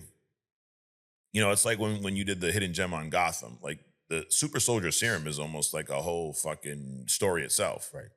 And well, we did do a hidden gem on the different variants. Right. Because America wasn't the only one trying to do this shit. Nope. Right. But the OG, the holy grail of the serum is the one that Cap got. Correct. And that doctor dies in this movie. What's his name? Erskine. He gives, and he even tells him, like, this is going to basically enhance who you really are, which is why of all the people that got the serum, Steve Rogers was probably the best option. Right. So he got the pure one, and then there was descendants of this serum throughout the MCU. The Hulk, Bruce Banner. Yep. I mean, people forget that they were trying to replicate that serum is why he turned into the Hulk. Right. The fat dude that's on the Russian. Oh yeah. Red Guardian. Red Guardian, yep. Yep. The Abomination. Yep. Emil Blonsky, he got a variant of it. And then look what it did to him. And then Isaiah Bradley. Yep. Right? He was, I think, the first test subject or one of the first ones that survived, and after Steve went into the ice. Right. So it's like we lost Erskine, we lost Steve. Well, let's fucking recreate this formula. Let's test it on some people. And he was the only one that survived. Well, let's test it on those people. Yes. And then he survived out of however many casualties it was. By those people, you mean military folks? Well, that too. Okay. Inclusive. Men? But not exclusive. Yeah. Okay. Yeah. Military men. Got it. Probably a couple other categories to throw in there, but yeah. Black men, you mean? There you go. Okay. Test subjects. Yeah. And then U.S. agent John Walker, he got a modern version. And look what it did to him. Shit. Again, like money, what does it do? It brings out what you actually are. He was a dick. Absolutely. And the thing is because Erskine died, I think is the reason why we got so many of these imperfect soldiers. Because yes, that's part of it, but it's also they didn't get the real super soldier serum. Right. In Thunderbolts, it's funny when Bucky's in the truck with Red Guardian, and what's his name? Fucking I can't remember his name, but you know what I'm talking about. And he's talking about the serum. Like, which one did you get? And he's like, oh, I got the Hydra one. He's like, oh, I got the Russian one. Like, yo, you got some bullshit one is what you, look at you, motherfucker. And then, it sets up Thor because you get that Yargsdale. I'm sure I'm saying it wrong, but the fucking viney tree with all the dicks. You get the dick tree. It's easier to say. Yeah, it's easier to say. Dick tree. But it tells you that Asgard and Midgard, Earth, are connected. And they do make some reference to the magic of the gods, which is just kind of science we don't understand. Absolutely. So it really sets up a lot, and it doesn't even seem like it. So that's my thing, too, when people go, there's no direction right now. Dude, when you originally saw Captain America, you had no idea it was setting up Thor, it was setting up Infinity Stones, it was setting up Hulk and other super soldiers. You just thought it was setting up Captain America. Vibranium is introduced in this movie, right? Howard's showing Cap all the different shields. Once they realize that, this dude actually is a military guy. We need him out in the battlefield, not doing these stupid shows everywhere. They wanted to get him a real shield because he used the other one when he went out there. And that one was off the table. He's showing him all these options. Like, dude, what about this shit right here? And he talks about it being, the rarest metal on Earth. And what we know now of Wakanda, dude, first of all, how the fuck did Howard Stark get this? We never learned that, I don't think. Namor, apparently. Probably, right? He was pimping someone out to Namor. He traded him some vibranium, Well, again, people like Stark, they have resources. Yeah. And, Howard, he built Stark Industries off of weapon systems. And there's a lot of exotic metals in these weapon systems. So he's searching and plundering the earth, looking for shit. So I'm sure he came across a source somewhere. And also they talk about, we did a hidden gem on vibranium and adamantium. Oh, yeah, we compared them, yep. Yeah, there's different variants of even that. Sure. There's like an Antarctic vibranium. There's the Wakandan vibranium. Now we got the fucking Namor version. So, true. So it sits around in places. Now we got the big hand coming up out of the ocean, so we don't know what that kind is. But there's different, like the super soldier serum. There's variants of all this shit. So it could have got this from fucking Antarctica, just something that fell off. He could have did like Sentinel, just fucking walked down the street and found it and landed on the side of it with a big sign. Hey, vibranium, figure out what the fuck I am. Right. And this is a very different movie too. It's a period piece. It's all pretty much in the 40s. Right. It's not really a war movie, but it was a superhero wearing a flag type of thing. I think it was a maybe risky movie too, to put it. Like it didn't blow up like Iron Man. Right. But it did decent at the box office. But I think looking back on it now, I think this movie has aged well. And I think it's a great way to start this story of the MCU because Cap is the centerpiece and it plants all these other seeds here. The Tesseract, again, is going to play a big role. Eventually, we learn that the Space Stone isn't when Thanos crushes it in Infinity War. But at the time, we had no idea. And who knows? Maybe they had no idea. There's also a few Easter eggs in here. So the original Human Torch, not the Fantastic Four, but the original Human Torch. The android. There's a scene, there's a Stark Expo in this movie. And there's a mannequin in a red suit and a glass tube. That is the original Human Torch. And there's another name on it, but it was funny because obviously Chris Evans played the Human Torch in Fantastic Four. So it was just kind of there. We see Zola introduced in this, who then, becomes an algorithm, right? An AI in Winter Soldier. And then we see Bucky, we think dies in this, but we learn later he survived. And what we didn't know at the time was, remember when Cap saves Bucky in this movie? They're in some like cave. He's on a table. He's already being operated on. So he already had the serum at that time. We didn't know that till after. That's how he survived the fall. Got it. Cap thinks he's dead. He's all fucked up. They fucking recruit him, give some mind control, good old, like the government does, the Montauk Project. Which we're going to talk about on other stuff, by the way. I know we've touched on it before, but this whole conspiracy that the government snatches up kids that nobody would miss, mind control them to do certain things. Right. There's phrases that can trigger these, which we've seen in these movies. I'm starting to think that these movies... Peanut butter, motherfucker. Oh! It's like if you say Snyderverse around me, I start spazzing and attack you. Fuck you, bitch. No, I'm just kidding. So this is just only for entertainment here. Yep. But we see that with Bucky. The phrase is fucking turn them loose, right? Sure. So a lot of those seeds are planted here. And then think about just the end scene when he wakes up. He missed his date with Peggy, obviously. Right. And it's 70 years in the future?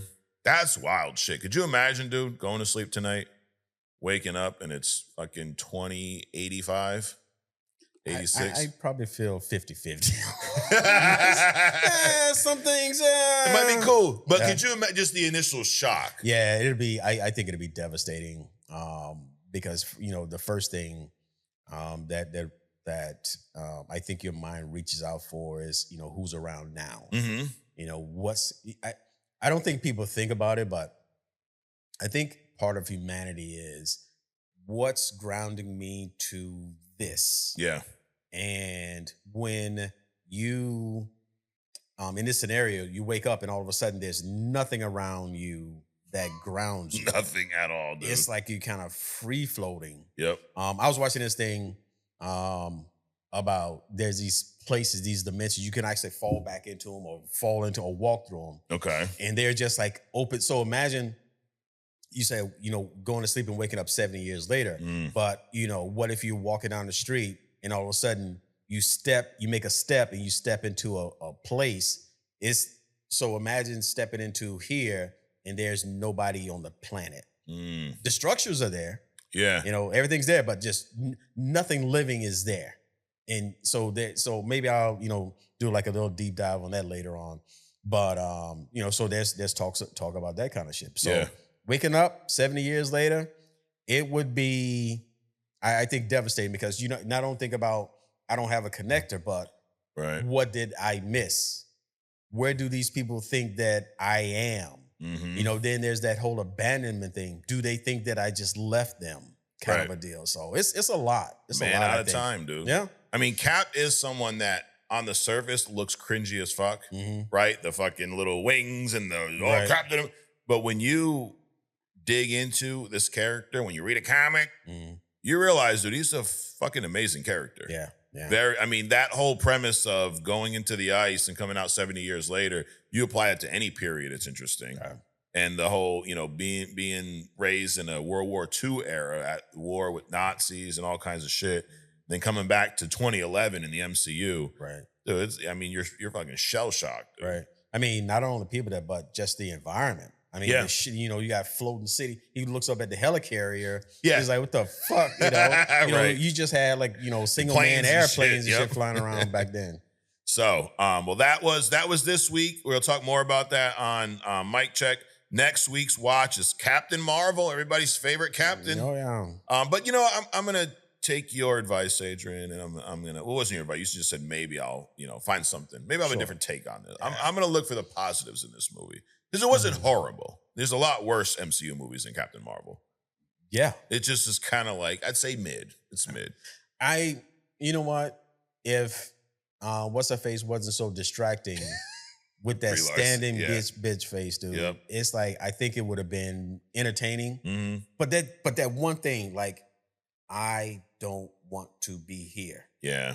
That's crazy. And it shows up in the movie. Right. At least to me. I think she's not good at the acting arrogant. It almost becomes too arrogant. Like I know that Captain Marvel she's supposed to be this like overly confident in the MCU at least. But it comes across as a little too dickish at times, Yeah.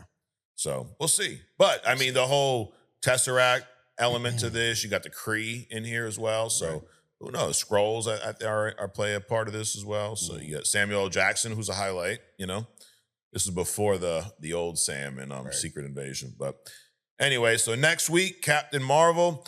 Now moving on, Adrian, to everybody's favorite segment, I don't know, but read a comic. We're reading comics. We're gonna bring up House of M. This so right now where we are in our road to Secret Wars is we had Avengers disassembled. Wanda wrecked shit. She lost her mind. Oh my gosh, she's crazy. We know she's crazy, right? They want to remind us all the time. She lost her mind. She killed some Avengers. She tore the Avengers apart. Give it a few months and the Avengers are back together. Not really. There's new Avengers now. Yep. Tony and Cap still at the centerpiece. Wolverine's an Avenger now. Luke Cage is an Avenger. Hawkeye's dead. Vision's dead. Janet got all fucked up and got back with Hank. And so shit's kind of a mess, right? Wanda, we have no idea where Wanda is. She just left. Actually, Magneto came and picked her up. Okay. Right? And then the last issue we read of New Avengers, or the last week, we went through Sentry's origin. So, House of M, this is where we are now. We read the first 4 this week. There's the cover. It starts with Wanda giving birth to her children. This whole thing is about her kids, right? Right. You got people that want nothing to do with their kids. Right. Wanda's like mother of the year. We give Wanda a lot of shit, but she just wants to be with her kids, dude. Sure. I mean, she's willing to kill everybody to just be with her kids. I'm just saying, why don't you just create a little pocket universe and just fucking go off with your kids or some shit. Well, I don't think she has that power. She'll need Franklin for that. Well, Why don't she snatch up Franklin? Or get Strange. He's always fucking around with stuff. I mean, let's just wipe everybody's minds clean of Peter Parker. For this kid, right? Just create drop her off in some dimension so she can be with her kids. Leave everybody else the fuck alone. Unfortunately, she's gonna just keep fucking with everybody over these kids. So here she is. She's having and then you got this nice, beautiful scene here. You got Vision there. You got Doctor Strange. Wonder Man's in the back. I don't know. I don't know if this is Daredevil or Wonder Man. I think it's Wonder Man. And you got her brother. You got Magneto in this piece, and you see in the bottom, someone says, "Now put it back." It's Xavier. Wanda's creating this vision. It's not really happening. Xavier's trying to help her, or maybe hurt her. You can't really trust old Chuck, dude. His fucking his shirt cocking ass. Right. But basically, he's telling her these kids never existed, and here she is. She's all busted up, and he puts her back to sleep. So, House of M. This takes place 6 months after the Avengers were destroyed by Wanda and all of her illusions and whatnot. Wanda's now posted up with Magneto and Chuck, Odin and Genosha. Genosha's all fucked up. This is after the genocide. And they're trying to help her, but it ain't working, dude. And they just keep putting her back to sleep, which Chuck is kind of like, it's kind of inhumane. Like, we got to figure something out. Right. You wake her up, she's fucking pretending to have the kids again. Like, put this bitch back to sleep. At some point, dude, it's not. It's exhausting. It is. Yeah. It's exhausting. He's got the nosebleed, like 11 from Stranger Things. So believe it or not, that that did happen in the comics. And so I don't. People say, they copied 11. No, Charles' nose been bleeding for a long time. Okay. Then there's a call to the new Avengers mansion. Here it is. You got some past Avengers. You got Wonder Man, Ms. Marvel showing up. No one knows what's going on. You got the X-Men, Emma Frost in the house, fucking Cyclops. Pretty badass photo here, minus Cyclops' outfit. Can we talk? Why the fuck is he dressed like that?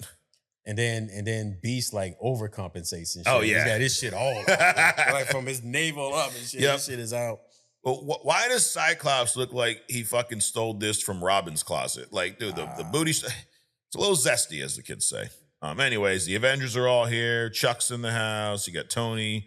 She-Hulk's up in the back. Dude, it's a big meeting. They called a meeting. And really, crazy thing is, what they're discussing, Adrian, is the fate of Wanda Maximoff.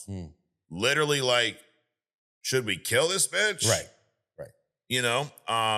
And it's cool to see the divide. Like, there's a handful of, individuals that are on the side, and there's a handful that are not. Emma Frost don't give a fuck. She's like, what else does she need to do? Right. Emma Frost is a character that I think we should do a deep dive on. Sure. Yeah. Definitely do not a deep a hidden dive. gem, but even just a deep dive. No, I was thinking, I thought you were going to go Emma Frost as a person that we should see, played out, but not yet. That would have to be, that's a complex character. Pretty much most people from the Hellfire Club, they're complex people. They have to be in order to be in the Hellfire Club. Right. And it would just take somebody special. Yes. You would need a female fucking RDJ or somebody, to play this character. I mean, someone would have to do like what Elizabeth Olsen did with Scarlet Witch. Like, I mean, it's probably the best comparison I can think of. Like, someone to that level that, they're going to have to, you need someone that really likes this character. Yeah. So Quicksilver, he fucking speeds back to Genosha. He tells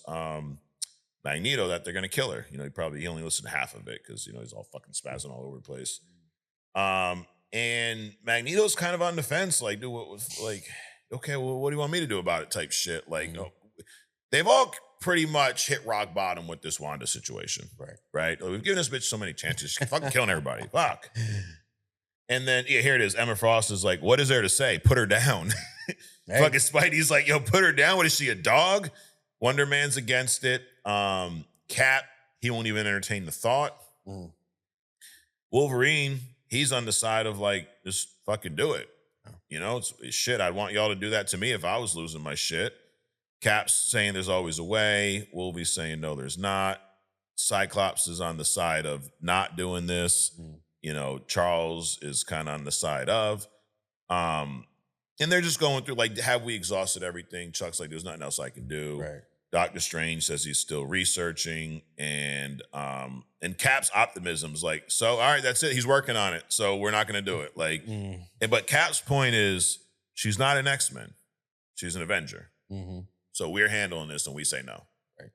But the X-Men are like, well, she's a mutant and she's a threat to mutants. Well, she's a threat to everything. To everybody, yes. Everything, you know? So they're kind of like, we don't give a fuck what team she's on, dude. She's a threat. Right. So there's this divide, and what they eventually come up with is, well, let's go talk to her. Why not? Oh, yeah, right? yeah, Fucking, sure. You know, the one we're trying to kill, we're debating her life. Let's just go talk to her. Right, You know, see what she wants to do. Yeah. That's like you got a sick dog, right? And you're like, you know, they're at their end of their life. Some people decide to put the dog to sleep. Some people decide to let him hang on until they die at home, right? That's like going, let's go ask the dog what he wants to do. Yeah. I mean, Do you want to be stuffed and put on my mantle? Yeah, oh yeah, sure, right? Yeah, today. Cremated? Come on. They show up in Genosha. They're on the hunt, dude. Let's go ask Wanda what she wants to do, right? You got everybody here. Fucking Iron Man flying around. Emma Frost in the house being carried. You got Sentry in the back. You know, he's calm now. They got him under control. And they can't find her. She's nowhere to be found. They think she's in this little spot. Spider-Man goes around the corner. Big white light. One thing you should know about comics, there's a big fucking white light. Shit's about to get fucked up. Right? I mean, like we see this in Secret Wars 2, which we'll get to in like 12, months. But big white light. Oh my God. And then Peter Parker is waking up to an alarm sound. Baby's crying. Look at the bottom corner, Adrian. That don't look like MJ. Blonde hair there. No. Oh my God, what's going on? Next issue. We see Steve Rogers, old man Steve Rogers here. It's like Trump. Yeah, right. He's got the hat. Well, he's getting his mail. He's just living in Brooklyn, old man. Then we got Cyclops having breakfast with Emma Frost. So, needless to say, things are a little fucking wacky right now, right? Emma Frost looking frosty. Yes, and you got Wonder Man here. He's on TV, dude. He's doing a talk show. He's showing his powers. He's dating Ms. Marvel, like everything. And there's Ms. Marvel, Carol Danvers. Yeah, just like the one on screen, right? Just like Brie Larson. Oh my God. On Gambit over here, he's a thief. You know, Gambit's always, not always, but questionable. But actually, he has a background as a thief, right? Sure. So here he is. He's doing thieving things, getting caught by Captain Marvel. Kitty Pryde is teaching a class here. Looking bored. Yes. This student stands up and she's asking about who the first mutant is. And she's Kitty's like, not Jesus. I'm talking like officially. And then the kid, someone says Prince Namor. And then the teacher asked, did you read the chapter already? And the little girl says, no, Miss Pryde, my mom kind of has a fixation with them. Namor's ladies' man, I guess, dude. Yeah. I mean, he's got Sue all feeling, some type of way. Sure.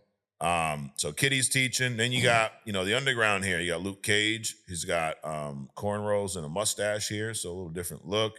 Sam Wilson's a detective. Dude, things are just fucking weird. Stephen Strange here is a psychologist instead of a surgeon. Talking to Rob. I think this is Bobby Drake here. And Bobby's talking about, he's with his boy. He's got a kid. I think it's Bobby Drake. It says Bobby. And then you keep seeing this kind of black cloud. Then you got Colossus here in Russia. He's home in Mother Russia, dude, where he wants to be. Right. So everyone's kind of like living up the life. You got Hank Pym and Hank McCoy working for Tony Stark. Storm getting dressed here by Janet. Janet Van Dyne's a designer. I guess it would help. I don't know if she can still shrink down, but to be able to get really, really small to like make clothes and shit, I mean, you'd probably be better. I mean, you can fly around and do the stitching yourself, maybe. I don't know. I'm probably thinking way too much into it. Probably. But she's getting ready. She mentions, let me back up. She mentions getting ready for a party, and then she says something about, what Magnus will be, what the House of Magnus will be wearing. At this point, we're like, what the fuck is the House of Magnus? What the fuck are you talking about? Wolverine here, Weapon X, he's having nightmares. He wakes up to little redhead here on top of him. He fucking snaps because he's Wolverine, and we realize it's Mystique. and they're calling him James. Toad is over here. They got these uniforms on. Something just ain't right, dude. Right. Sentinels.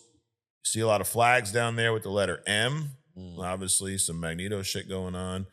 Then we had issue 3 here. Wolverine's having all these flashbacks, fighting Hulk, fighting with Cap, getting his adamantium. Jean, always thinking about Jean. And then he remembers Chuck saying we need to decide the fate of Wanda Maximoff. So Wolverine's the first to kind of realize like something's not right. Fucking off here, you know? Wait a minute, wasn't that his wife in Japan? Yes. The previous scene? Yeah. Yep. And so he's questioning shit. He ends up jumping off the fucking roof here, getting shot up. This shit's good. It's a little wacky for a minute, dude. And kind of like Cap waking up in Times Square in 2011. Well, look at this Times Square. It's looking a lot different. This is Wolverine's like, dude, what the fuck is going on? You got this like Iron Man looking Sentinel type thing. And then he goes and grabs the paper. The House of Magnus, big day. The House of Magnus Gala is this weekend. It's talking about a big charity gala in Genosha. Janet Van Dyne's in the paper. I mean, it's just shit again. Is he steals somebody's motorcycle, because why not? He goes to Charles Xavier, the X-Mansion, fucking breaks in the house, asks this dude where Xavier is. The guy's like, bro, what are you even talking about? Leave my family alone. So there's no Charles Xavier here. So Wolverine's dude, he's on the hunt. He shows up to Stark Tower. Stark's not there. Then we were learned that these guys are S.H.I.E.L.D. So you got Jessica Drew there. You got Nightcrawler. You got Toad. You got Rogue and Mystique. They are S.H.I.E.L.D. and Wolverine's on their team. And he's like, dude, what the fuck is going on? So, of course, he fights them because why not? And then Cloak shows up. Cloak and Dagger. We don't talk about Cloak and Dagger a lot. I know I talk about, I played a lot of Marvel Rivals as that character. Yeah. Cloak's pretty cool character. Shows up. He brings Wolverine to somewhere else. He fucking snatches him up, brings him to the underground. And he's talking to Luke Cage, who he recognizes, and they start talking. And they mention a tracker in Wolverine's neck. That's actually how they found him at Stark Tower. So he's a member of S.H.I.E.L.D. He has a tracker in his neck now. Hawkeye's here. Well, Hawkeye was dead. What the fuck's going on? They tell him to take the tracker out. He doesn't. Hawkeye fucking fills him up full of arrows and, takes out himself. And you got Magneto here, looking like a king, dude. King Magnus in the house. You can see Castle Magnus. So he's, living up the good life. And Wolverine basically after they get the tracker out, he tells Luke about this story, about basically yesterday, this motherfucking place wasn't like this. Well, lo and behold, there's some little girl, Layla, who shows up, who said the same thing. So Luke's like, dude, what's going on here? So Wolverine's the one that starts to kind of wake these guys up from the Matrix. It's almost like the Matrix, Adrian. Sure. They're in this kind of... Without the pills. Yeah, without the pills. And most people don't even know they're in the Matrix. Most people don't know that shit ain't right. And Wolverine's one of the first ones to, or is the first one. He starts kind of waking everybody up. He's telling them about the Avengers. Luke's like, what the fuck's an Avenger, dude? What is this shit? What are you talking about? Hawkeye's kind of pissed. And then he tells him, he's like, what about me? He's like, well, you're dead, So they realize that, and this is the little girl, Layla, she just showed up and she said the same thing. I woke up and everything changed. It wasn't like this yesterday. You got Black Cat. She's also on Luke Cage's team. So it's a lot of weird like team ups and stuff. A lot of things that, wouldn't happen in normal, And then they show up at Emma Frost and Cyclops' house. And Emma Frost obviously has mind reading powers. So she's one that after, almost getting into it with these guys, she reads their minds and realizes like, oh shit, something is going on here. And then she kind of gets her memories back, as you can see her with the Hellfire Club, Sebastian's shawl there. And Emma's always dressed. She's always dressed very nicely. I was going to say that she's always not dressed. Yeah. And then she gets this little flash. I don't know. This looks like Xavier sitting down. I don't know who the three are behind him. And so now that she's read these two minds, she realizes, like, damn, what the fuck? So their plan now is, let's go to the House of Magnus. It must be Magneto doing this. Let's go fucking kill Magneto. Why not? Sure. And he mentioned, so another small, this is the last issue here, but Wolverine mentions Eric's kids, and he mentions Wanda, and then somebody goes, the human one? And he's like, what are you talking about? So in this world now, Magneto has two kids. One's a mutant, Pietro, and Wanda is a human, which we know she ain't no fucking human. Right. So their plan right now is, let's go find this motherfucker. I mean, it's a pretty Wolverine-ish plan, right? Let's go kill somebody. Right.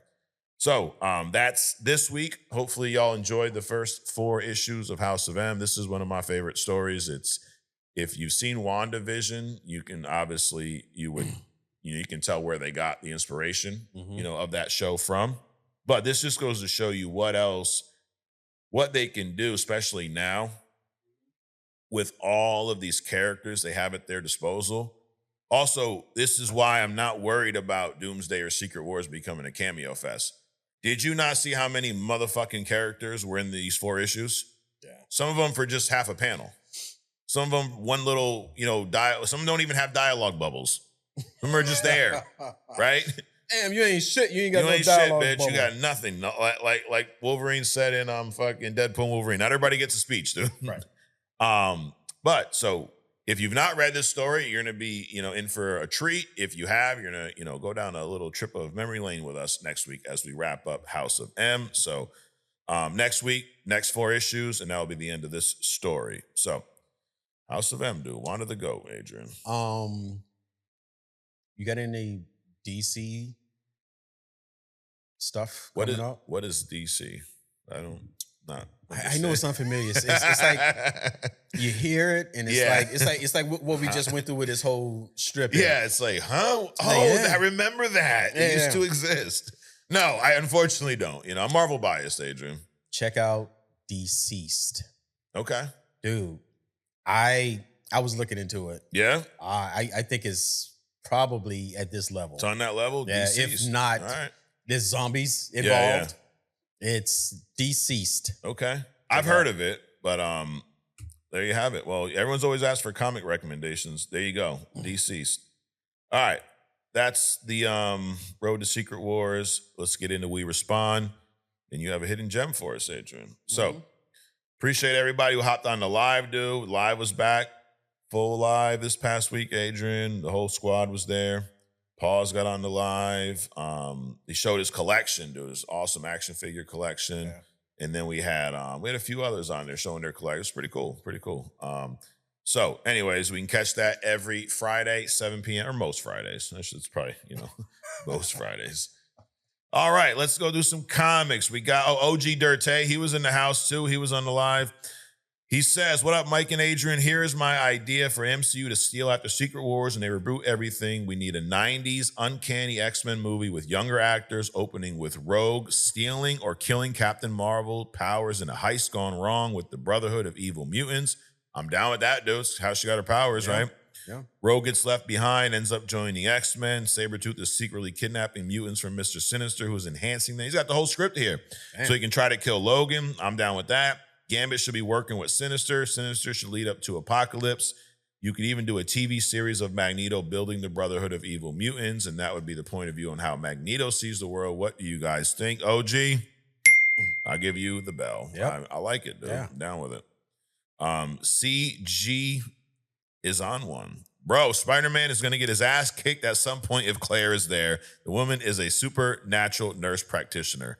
Yeah, I think so, dude. Claire is rumored to be in Spider-Man. Yeah. There is that iconic panel in Civil War where Punisher's holding a Spider-Man who's about dead. Mm-hmm.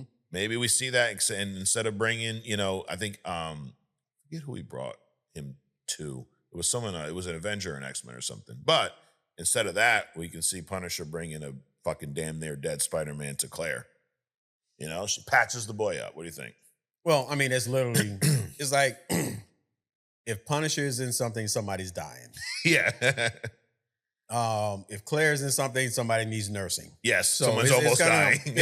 So it's kind of like it's synonymous with the character. Right. That's a good way to put it. If Punisher's there, they're dying. If Claire's there, they're almost dying, Right. which we've seen time and time again. Steve Flenner says, best YouTube channel. Love you guys. He's a smart guy. Listen to this and other stuff during a 12-hour patrol shift. Damn. Puts a smile on my face every time. Keep it up. Well, appreciate. Are you patrolling? Are you police officer, security guard? What are you patrolling, dude? But definitely, we ain't going nowhere, so we can't fill the whole 12 hours, but, we fill a good chunk of it. Maybe patrolling some cannabis plants? You could be patrolling a lot of things, dude. A lot of things. I mean, a lifeguard is on patrol. Could be anything. Could be. Yeah. McSkeeter says, AWOB, gentlemen, Happy New Year. Happy New Year to you.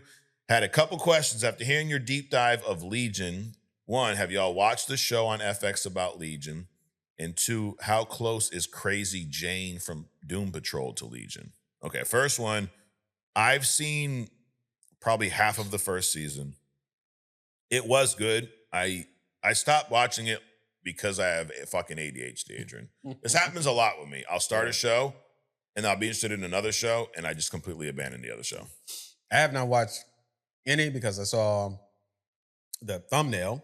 Yep. And I thought it was like some Bible shit. So I just... You didn't even know I'm like, it's a possession movie, so I don't need to go fucking watch Got it. What about Crazy Jane from Doom Patrol? Well, I don't know much about Crazy Jane. Nor do I. You know what? We'll have to get back to you on that, Skeeter. He said that I love The Road to Secret Wars. Time to read House of M again. Love it. And my favorite buddy cop movie would be Other Guys. Remember Mike, Aim for the Bushes. Yes. And then Starsky and Hutch and Training Day. It's a good list. You guys have a great week and Happy New Year again to all the interns. You know what's another great, I don't know if you call this a buddy cop movie, but it has The Rock and Kevin Hart in it, Central Intelligence. You ever seen this movie? No. And no. It is fucking hysterical, dude. It is. The plot, it's just a goofy ass CIA type of like, you don't know who the bad guy is type shit. But it is motherfucking hysterical, dude. These two, it's I think it's a movie that's just like written for these two to be funny. DJ Super Soldier, AWOB, my guys, happy belated birthday to both of you. Well, thank you. Can't wait to get into House of M. I've read it just once before, so I'm excited to read it again, especially in the context of Road to Secret Wars. Well, I hope you enjoyed it, DJ. My only comment on waiting for Brave and the Bold until Batman trilogy is over is we won't get it until gone 2030. Yeah. I mean, it's taken how long between the Batman and the Batman 2? That's true. Yeah, I mean, we'll probably get it in fucking 10 years. Oh, Spider-Girl, goddamn. And have a great new year, my guys. Looking forward to more Only Comics in the year ahead. Well, we're in the year ahead, so happy new year to you. Jay Shot, it says, AWOB, haven't commented in a bit, but your boy needed to get caught up. Well, you're caught up. Congratulations. Just got my first appearance of Legion comic and never realized how OP he is. Well, that's awesome. The trailer leaks have been crazy so far. It's got to be on purpose. Yeah, I think so. We talked about Omega level mutants, which I never knew Forge was Omega level. Yeah. But what about the villains that are the same power level, such as Apocalypse, Mr. Sinister, Omega Red, Adversary, Sebastian Shaw, Exodus, etc.? Would any of them be considered Omega level mutants? I don't know. No. I think Magneto is. No, Magneto is probably the only Omega level mutant. Phoenix, whenever the fuck she decides to jump over the other side of the fence. Yeah.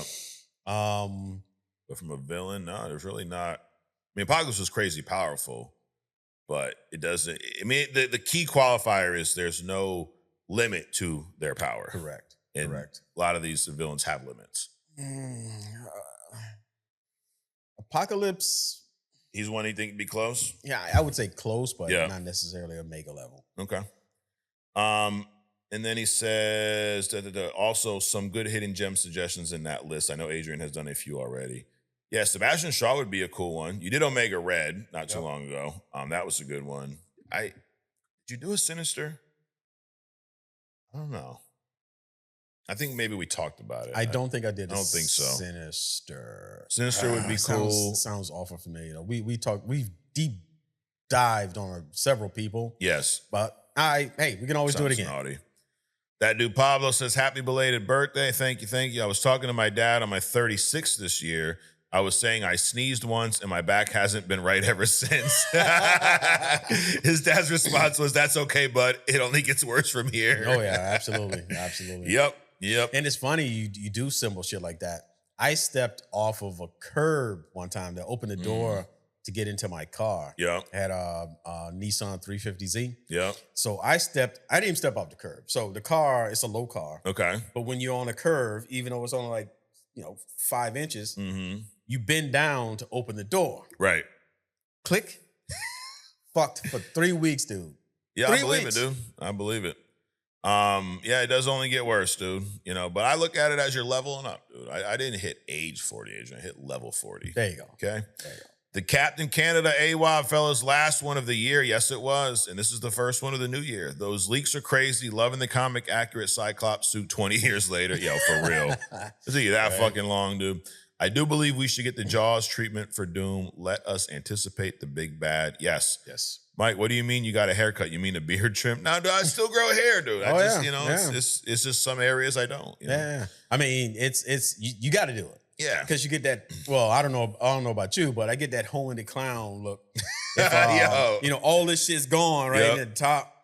But I've been at this point, I've been shaving for 30 years. Yeah. Dude. Yeah. Spend some time, dude. Yeah. So you got to do both. You got to, dude. Yeah, they just see the beard, but you got to do both. Oh, yeah. You take care of the head, too, dude. New Avengers run was epic. Yes, it was. Adrian, you get that. Loved Sentry's story arc and hope to see more of that on the big screen. Bring on House of M. We're halfway deep into House of M. Cap, hope you're enjoying it. Just want to say thanks for 2025 Only Comics. 26 will be epic, and it's just the beginning for everyone at Only Comics. Salute to you guys. Happy New Year. Well, same to you. Thank you. And you are right, my friend. We are not fucking going anywhere. Ray Jordan says Adrian is hilarious without trying. Well, that's why we keep him around, dude, And that's a good point. Like, without trying. We don't sit there and, hey, I'm going to say this and you're going to laugh. And then we just fucking show up. Yeah. So I don't know if a lot of you realize this, but not even most of the time, we never know what the fuck's what we're going to say. I mean, you know what you're going to do. I might know what I'm going to do. Right. But we definitely don't know what each other's going to do. So it's just, it's their relationship, Natural. Yep. I left that heart-shaped note on your That's what it was, dude. That's what got me. I'm gonna sue you now. Oh no. Let's see. We got Brandon Jones says, I humbly disagree, Mr. Adrian. I think it's good for comic book industry for the more obscure. I think it's good for the comic book industry for the more obscure characters to get shine on big screen live action. Just maybe someone will see the Booster Gold show and then someone will want to go buy a comic. I don't know, just a thought. I mean, I can see that side to it. Wait a minute. So he said the more obscure. That's the whole point of the hidden gem. Yes. To bring out these characters that most people don't even fucking think about. My whole thing with Booster Gold is this is a fuck nut. Okay. That did nothing but. So it's not about him being obscure. It's just that he's a joke of a character for you. Exactly. Just like Sentinel. Okay. I mean, really? Come on. You stumbled into a super secret. Who would I say? Sentinel. Sentry. You stumble into some obscure super lab, drink some fucking saliva that you just saw glowing over in the corner, and all of a sudden you this fantastic thing. The whole point of the hidden gem is to expose the obscure. Yeah. Because there's so many characters. And I mean, giving credit to myself, I even went down the line about these supporting actors. Supporting actors being the Jim Gordons and the Butlers and the AI. Then we get into the tech. Yep. We even get into like Gotham as a hidden gem. Arkham, fucking prison system, the tech, all of this shit, all this stuff is what makes up the characters that everybody focuses on. Right. That's the whole point of the hidden gem, to expose the obscure. Epstein Island could be your hidden gem. I don't know about that. All right. Devin Vestal says, as silly as this may sound, I watched Tropic Thunder again this weekend. And for those of you still skeptical about RDJ as Doom, go watch it. He is perfectly capable of shape-shifting into an unrecognizable version of himself. Absolutely. Dude, I couldn't agree more. And I think we've even said this before. Dude, Someone else said this. I don't know what video it was, but they said they didn't even realize that was Robert Downey Jr. playing that character the first time they saw the movie. Really? Yes. Damn. But it just goes to that point, dude. You say this all the time. They're actors, right?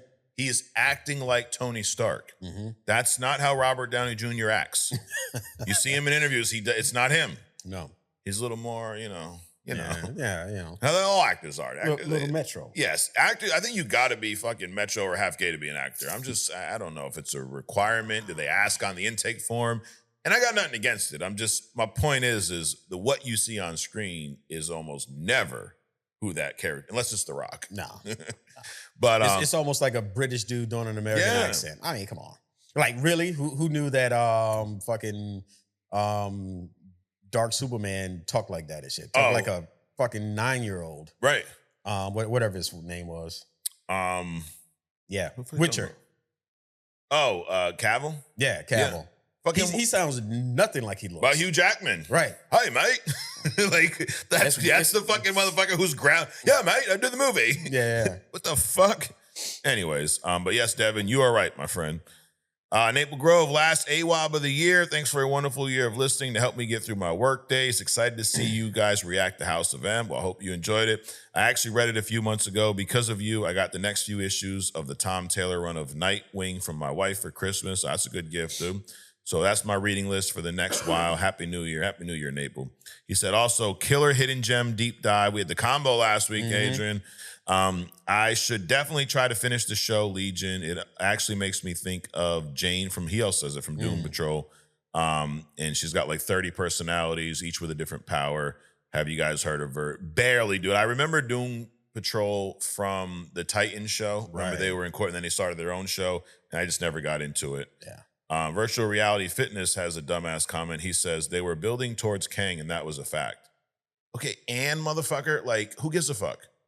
I'm not disputing that he's always one fucking crying about Kang, so we're gonna fucking give him his little 15 seconds here. We know, dude. No one's disputing the fact that they were building towards Kang. Yeah. But here's one thing that no one's gonna convince me of. Doom is a major, major motherfucking upgrade from Kang the Conqueror. I'm not talking about Jonathan Majors. Jonathan Majors is a phenomenal actor. I wish he was still in the MCU. Character for character, I take Dr. Doom fucking 19 days a week over motherfucking King the Conqueror. Well, Doom has more You presence. You just stop more. More. But he definitely has more presence in Marvel. He's all over the place, all over Sue. So there's a lot more investment in Doom than there is Kang. Right. That's quite simply. So virtual reality fitness, maybe come out of virtual reality and join us in the fucking actual reality and realize nobody gives a fuck. We know they're building towards Kang, and they stop. Come on, man. Don't shit on the guy because he has an opinion. That's his opinion. You know what? Fuck his opinion. Damn. I'm just playing, dude. It's all jokes, maybe. CG is on one. Also says he saw Avatar 3. I'm sorry to hear that. Damn. He said it's about on par with 2 for me. Definitely going to be a 4. My family enjoyed it, which is most important for me. But the red people don't like the other avatars, which is why they weren't there. Okay. We were asking, like, where's these motherfuckers come from? Right, you know? right. They're hiding. But in the first one, they didn't even show the red people. Right. They still were on the planet, right? Right. So it's not like they found them and they said, hey, fuck you guys. Right. You know, it's just that they weren't even there. So I understand the red people don't like the other ones, so they don't show up. What they do? Fucking go hiding when they came look for them so they couldn't find them? Yep. They're playing hide and seek. Yep. They're really good at that. That dude Pablo says, my question is, if we have RDJ back, do we want him as an Iron Man variant? I say yes. Now he goes on, like, in my opinion, he did his thing, killed it, cooked his ass off as Iron Man, but I don't want to see him in the suit anymore. I want to see him as Doom and focus on that. I'm not saying he can't do both, but now is the perfect time to introduce a new actor as Iron Man.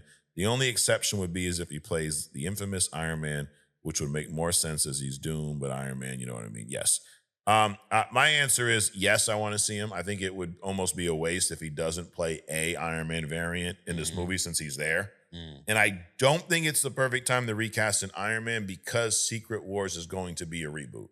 Okay. So if you recast the Iron Man now, are you going to reboot it again, or is he going to be one of the characters that, you know, moves over?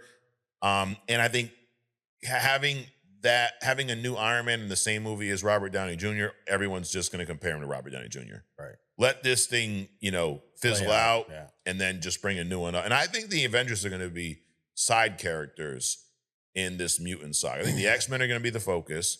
I think we'll see Tony Starks and Caps and all that, but they're not going to be the center of the story anymore. I mean, you had Galactus without Galactus show up in the Fantastic Four, right? Yeah. Fucking Cloud. You can have an Iron Man without showing RDJ's face. You want to have an Iron Man Cloud? I'm just saying. No, that's not. We're not saying that. You can just have the Iron Man armor fly around. Yeah. You can even have like where the camera angle is, even if with his helmet off, a dark-haired dude, dark-haired white dude. Oh, you're saying you don't even really show him? Yeah, you don't even have to really show him. There's plenty of options. So, yeah. All right, a couple Spotify comments before we get into Hidden Gem. We got Justin Duran. He says, thanks for that motivational speech at the end, Mike. I needed that. I've been uploading on YouTube talking about Marvel movies. Well, good for you, Justin. And I get only close to 35 views, but I never thought about it that way you described it. Yeah, dude, you have 35 people watching your shit. Right. With 35 people in this room, dude, we had to start moving some furniture out of here. Right. You got to start somewhere. I love hearing you guys talk about Doomsday. I feel like I'm there with you guys. Also hearing Doom and Thor will have one of the biggest fights, and it will end with Thor losing an arm. Thoughts and Happy New Year. I did see that rumor. We were talking about it on the live, and I mean, I'm down with it, dude. I think Thor versus Doom will be a badass MCU fight. I mean, from their power sets, the magic versus the god of lightning, god of thunder. Thor already has some of the best fight scenes in the MCU. Right. So why not give him one badass fucking, damn near dying, cut your bitch ass arm off fight with Doom? I think I'd rather see him just die. Yeah? Yeah, that whole arm off thing, man. No, you want to see him end him. Yeah. Yeah. I mean, everyone's going to come back in Secret Wars anyways. Sure. Right? So if I could kill him for a movie, yeah, I'm down with it. Stephen A says, I hope Doom brings out an even more serious tone than Thanos did in Infinity Wars. Disney was turning Marvel too comical. Doom is a serious key villain. Yeah, I'm down with that. I hope Thor and Hulk are way more serious roles too. Fat Thor had his moment and Hulk needs to smash. I couldn't agree more. Right. I know Robert Downey Jr. is going to kill it. Haven't been this excited since Thanos coming on the screen. See, it's been positive people. I mean, as comic book fans, think about we're about to get the most badass version of Dr. Doom on screen in live action that we've ever had. We've had some shitstorms of Doom so far. Yeah. Right? The Julian McMahon one was okay-ish, and then it got too silly with the lightning powers. Oh my God. And then the other fucking guy who was turning into body was turning into metal and shit with the Miles Teller read. It was just ridiculousness. I don't even know what you're talking about, man. Remember the one where No. Let's move on. I deleted it from bullshit. So you didn't like it, is what you're saying. Anyways, last one here. Droopy, what's up, Droopy? He says, I got the Marvel app because of you guys. Well, good move, dude. I haven't read a comic since the early 2000s. Read a comic. Dark Knight Returns and Watchmen. I hope you guys do more series like this. Thanks for getting me back into comics after all these years. Well, you know what? It's the least we can do, Adrian, right? It's point people in the right direction. I think that is one of the things, though, we talk about doing this podcast for a few years, and one of the things I think is cool is that having people that have never read comics or maybe used to and kind of, strayed away, bringing them back to reading comics. Because comics has a stigma behind it, right? Yeah. Like you tell 10 people that you like reading comics, maybe they won't say it to your face, and I don't give a fuck, and I know you don't either, but a lot of them are probably thinking, why is this fucking grown adult reading comic books? Right. It's weird, right? But I'm like, meanwhile, you're putting on your favorite fucking player's jersey and cheering at the screen, right? Fucking bunch of 22-year-old kids out there banging, and you're, yeah, go, man, fuck. Now, I like sports too, but I'm saying, why is that okay? Right. Right? And I'm, shunned upon. So don't ever feel like you shouldn't read comics because stupid fucking people don't like them. Read those motherfuckers, dude. Maybe this is a question for, what's your girl? Gemini? Yep. All right. Okay. Maybe this is a question for Gemini, right? So, what is the breakdown? What are the demographics of the people that like comics versus the people that watch sports? Okay. I'm thinking, and I'm completely biased here, so don't get mad at me, people. I'm thinking comic book reading is an option, is a pleasure done by more successful people Oh. than people that do the sports thing. Now, there are people that watch sports. There are people that invest in sports, but you know what I'm talking about. The jersey wearing 50-year-old with the the like fanatics, you said, the fanatics, yeah. With the jersey of a 19-year-old, Mhm. and he's at home, beating his girlfriend up in the dark, Right. Because they ain't got no electricity. So I'm just, Mhm. I'm completely taking this shit out of context. Yes. But Hey, you never know. I'm curious what the demographics are between the two. Who knows? You know what? While you do your hidden gem, Adrian, Uh-huh. I'll talk to Gemini over here and see All what right. we can conjure up.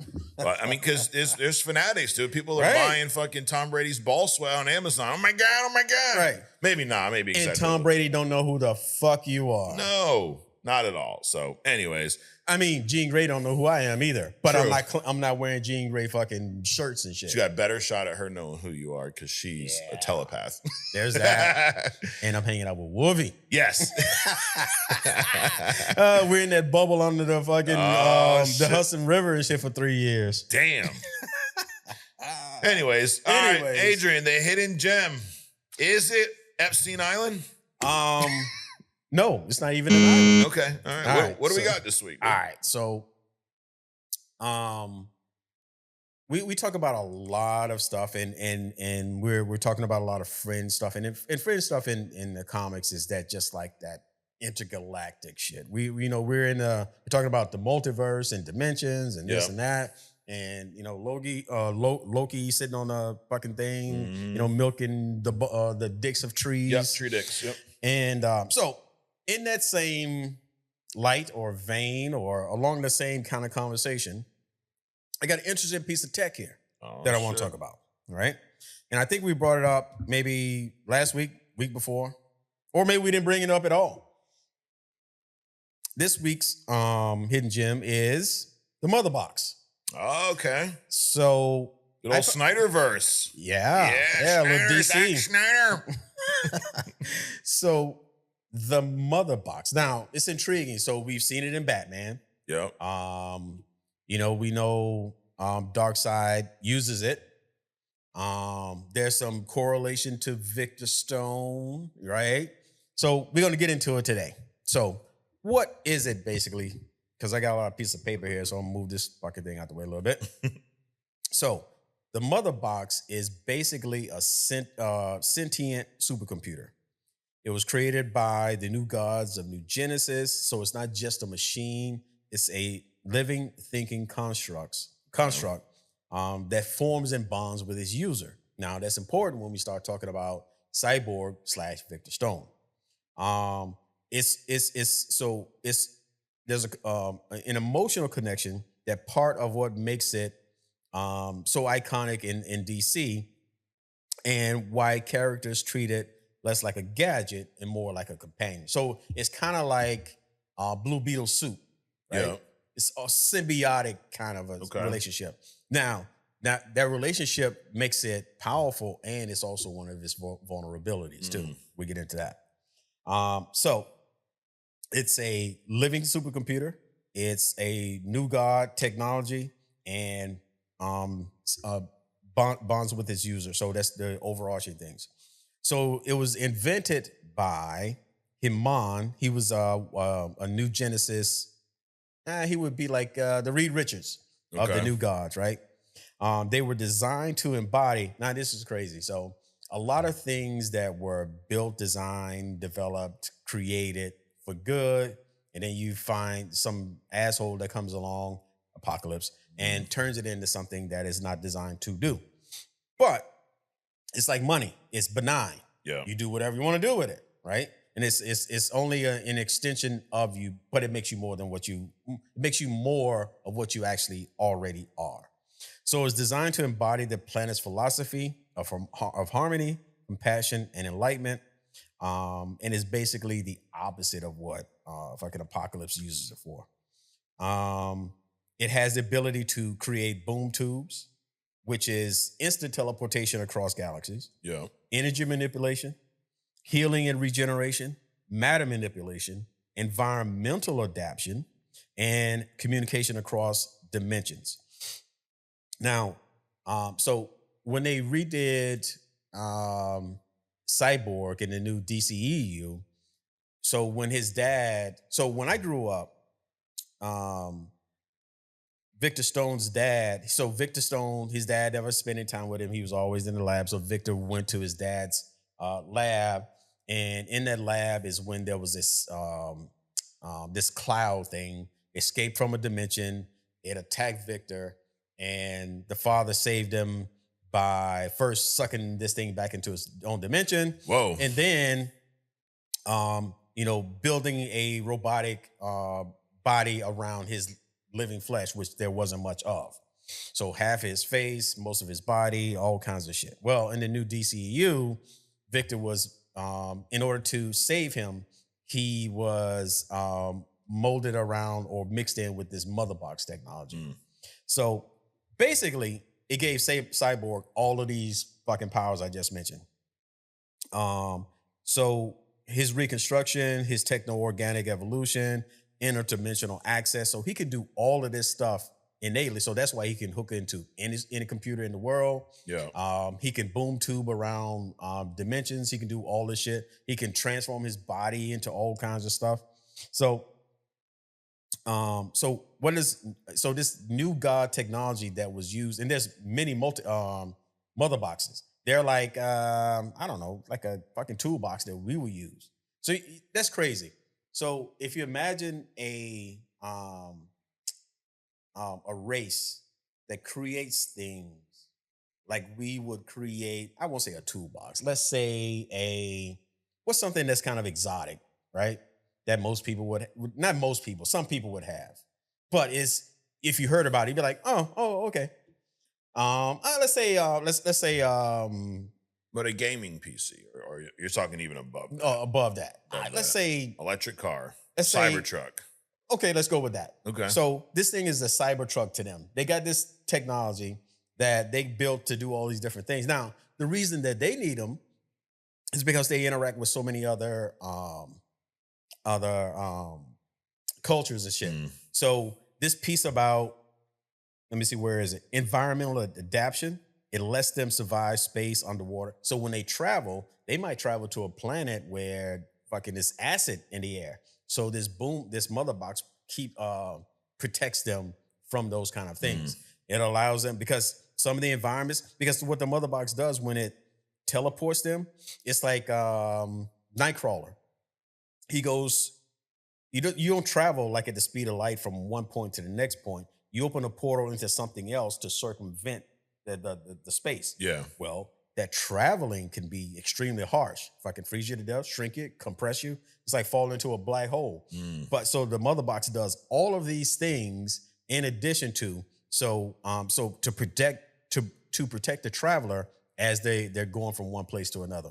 So it's crazy that you have a technology. That's why they say like magic probably isn't what we think of as magic. Right. It's just some advanced form of technologies that's so far ahead Misunderstood. that it looks like magic, right?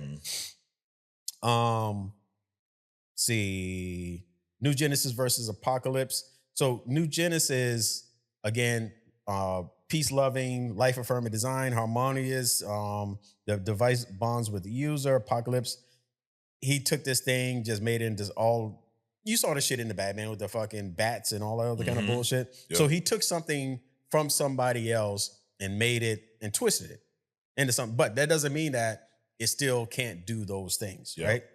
So key examples of new God technology, you got the mother boxes, which are the sentient supercomputers, the boom tubes, which is the interdimensional portal generation through mother boxes. They also have other machines that can do the same thing, right? Yeah. So think about it. So the mother box is more personal. It's like you wear like a Batman's utility belt. You take it with you. They have other things that can teleport. Think about if they want to transport an entire army. They can do that kind of thing. Elemental transmuters, a device that reshape matter at will. The Mobius chair, Mobius omniscient, a reality-piercing throne. So this is that cat. You always see him in his chair. He pops around time and dimensions, and fucking breaks down the law on people. And these arrow discs, they put them on the bottom. So these are all. This tech comes from the same group of people. They're so far advanced that they have all this bullshit, right? They're sentient circuitry. So the mother box is literally a living. It's like I said, it's more like it's not like Tony Stark's Iron Man suit, right? It's more like the Blue Beetle's technology.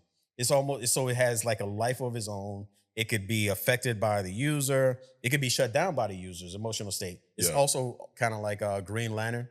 The more confidence I have, the more power I have.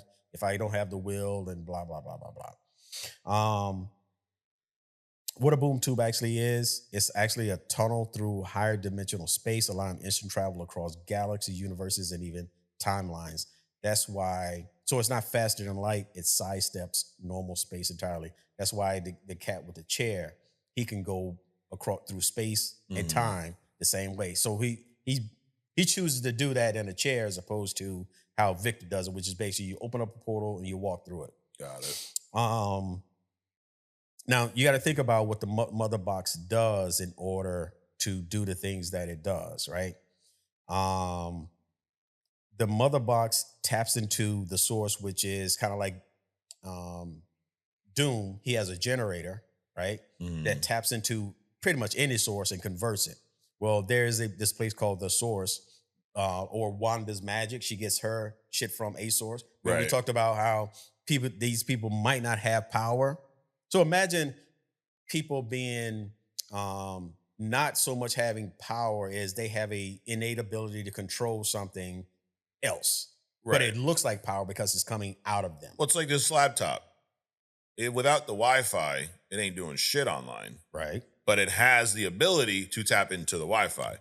You don't have the ability to tap into the Wi-Fi. Correct. I can't be on the internet right now. Right. Maybe someday. But right now I need my phone, my laptop, something to tap into that. I mean, it's a basic example, but you're saying there's some power elsewhere that's being tapped into. Well, there's power all around you, but just like telepathy, telekinesis, all this other kind of stuff. Just because you can't access it, that doesn't mean it's not available for you to do it, right? Because like I said before, we think about Wi-Fi, Bluetooth, radio waves, all this shit, right? It's everywhere. But you need a device to access this stuff. What Mother Box does is just that. So imagine if you in your mind, if most people use more than fucking 7% of it, right? All the other shit that you could see, tap into, do, all this, like all this superhero shit, maybe it's real. We just don't know how to access it, right? So in order for it to, like, say the teleportation thing, it's got to do the dimensional calculation. It's got to figure out where you are, where you want to go, right? It's got to tap into this power source. It's got to stabilize, so it creates a wormhole, and it's got to stabilize it for you to go through it without destroying you on the way. Damn. So it's got to do all that shit, but it can also do all this other shit. The universal translator, the matter manipulation. So this is a very powerful, compact tool. So something, I mean, we've seen it as small as this little stream deck, but Victor has this shit now built into his entire armor, and he has access to all of this stuff.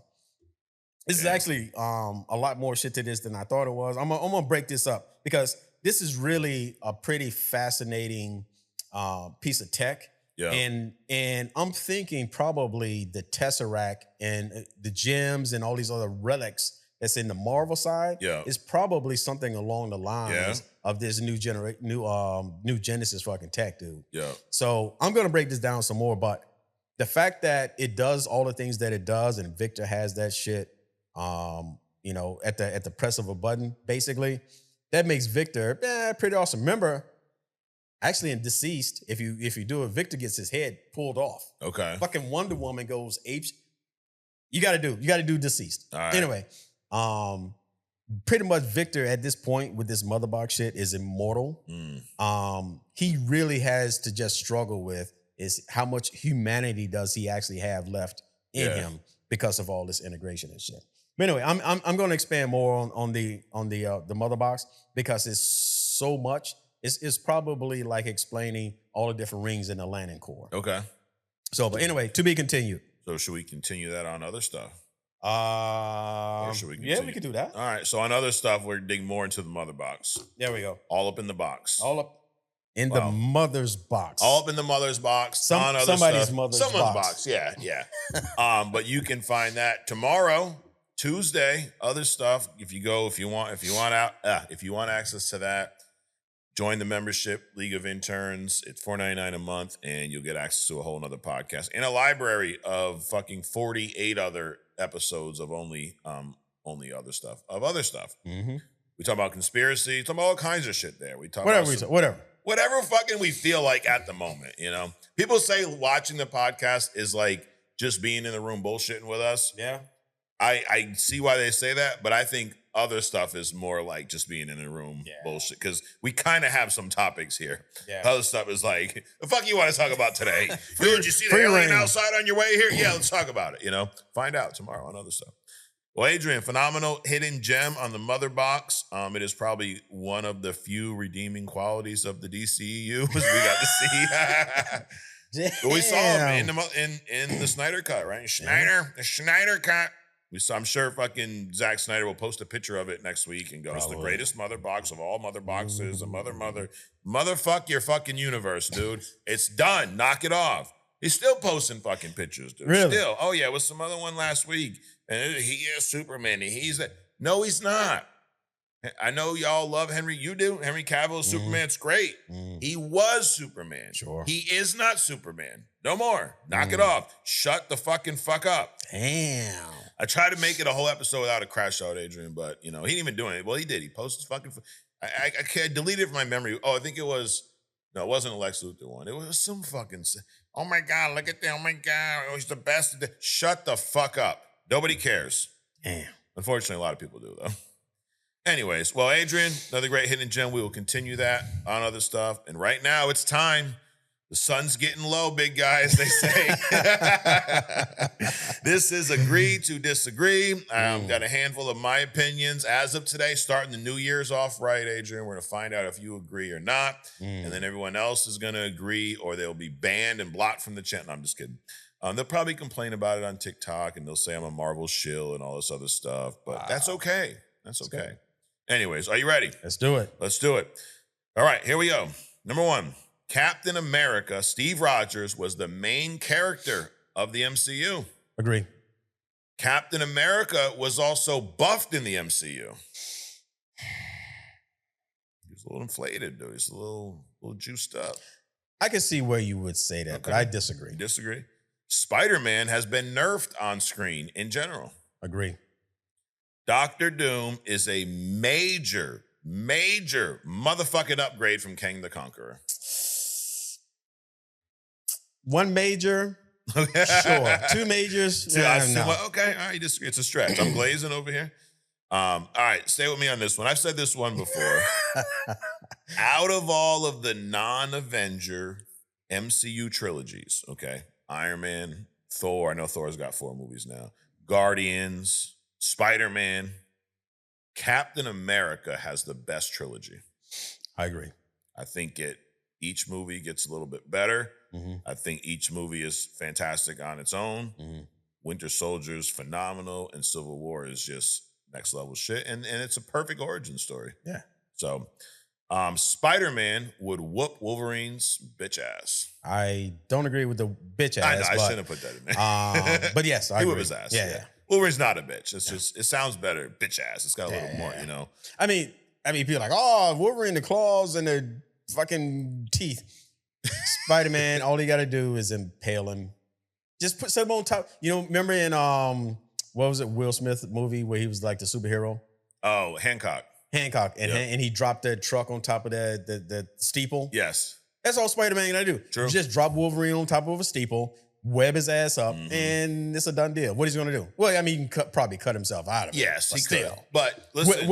Web his hands up behind him. Right. Yep. He's done. Spider-Man's faster, stronger, has a spidey sense. Right. And I argue he's a lot smarter too. Yeah, definitely. Not argue. He was definitely he's smarter. definitely smarter. Yeah. He's definitely smarter. And Wolverine's a savage, but you got to catch the motherfucker. And that's Right. why I say Spider-Man's been nerfed on screen. He is way stronger, way faster. Spider sense is so... we could do a deep dive into just the spider sense alone, how that works and what it does. So anyways, and if you don't agree, read a comic. Anyways, Black Panther would whoop Kraven the Hunter's ass. I agree. And last but not least, everyone watching here, especially y'all on TikTok, let's start the year off properly. I'm going to give you a New Year's resolution, okay? Your resolution is you're going to watch more Only Comics. You're going to go to YouTube right now and subscribe to the YouTube channel. If you don't like YouTube, go to Spotify, subscribe to the Spotify channel. If you don't like either of those, go find us on fucking Apple Podcasts too. But if you like this TikTok, if you like this Agree to Disagree, or even if you hated it, check out the full podcast because I got a feeling you'd all love it. Make that your New Year's resolution. Well, That's the ones a lot. that hate it loves it too. Because they're always commenting and shit. 100%. Wow, you know why I watch this fucking... But you're still here watching it. Yep, you Marvel shills, you unks know nothing. Old guys talking about comics. You know what? Fuck you. And the ones that like us, keep on. Keep supporting the podcast. We'll be back tomorrow on other stuff. Mic check. I took a couple weeks off mic check, Adrian, to get my fucking mind right, dude. Hey, you got to take a break every once in a while. I had to reset. Refuel. That will be back this Wednesday. And then the live, Only Comics Live, every Friday night. Check that out on TikTok, 7 p.m. Anyways, Adrian, Happy New Year. Happy New Year, man. I know I haven't seen you since last year, but we just picked it up like, nothing happened. You see there that? You go. Because we're professionals around here. Absolutely. Well, not yet because we don't get paid. Right. We're amateur professionals. There you go. But Adrian, thanks for coming out. Absolutely. Amazing hidden gem, fun show. Guys, thanks for watching. If you haven't subscribed, do so. Check us out on other stuff tomorrow. And if you don't, you don't. We'll see you next week right here on Only Comics. We appreciate, I know I try to read as many comments as possible. We appreciate all the support. I do personally read them all, so I appreciate everything. And let's just, as a lot of y'all said, let's make it a big fucking year here on Only Comics. And we'll see you next week. All right. Peace.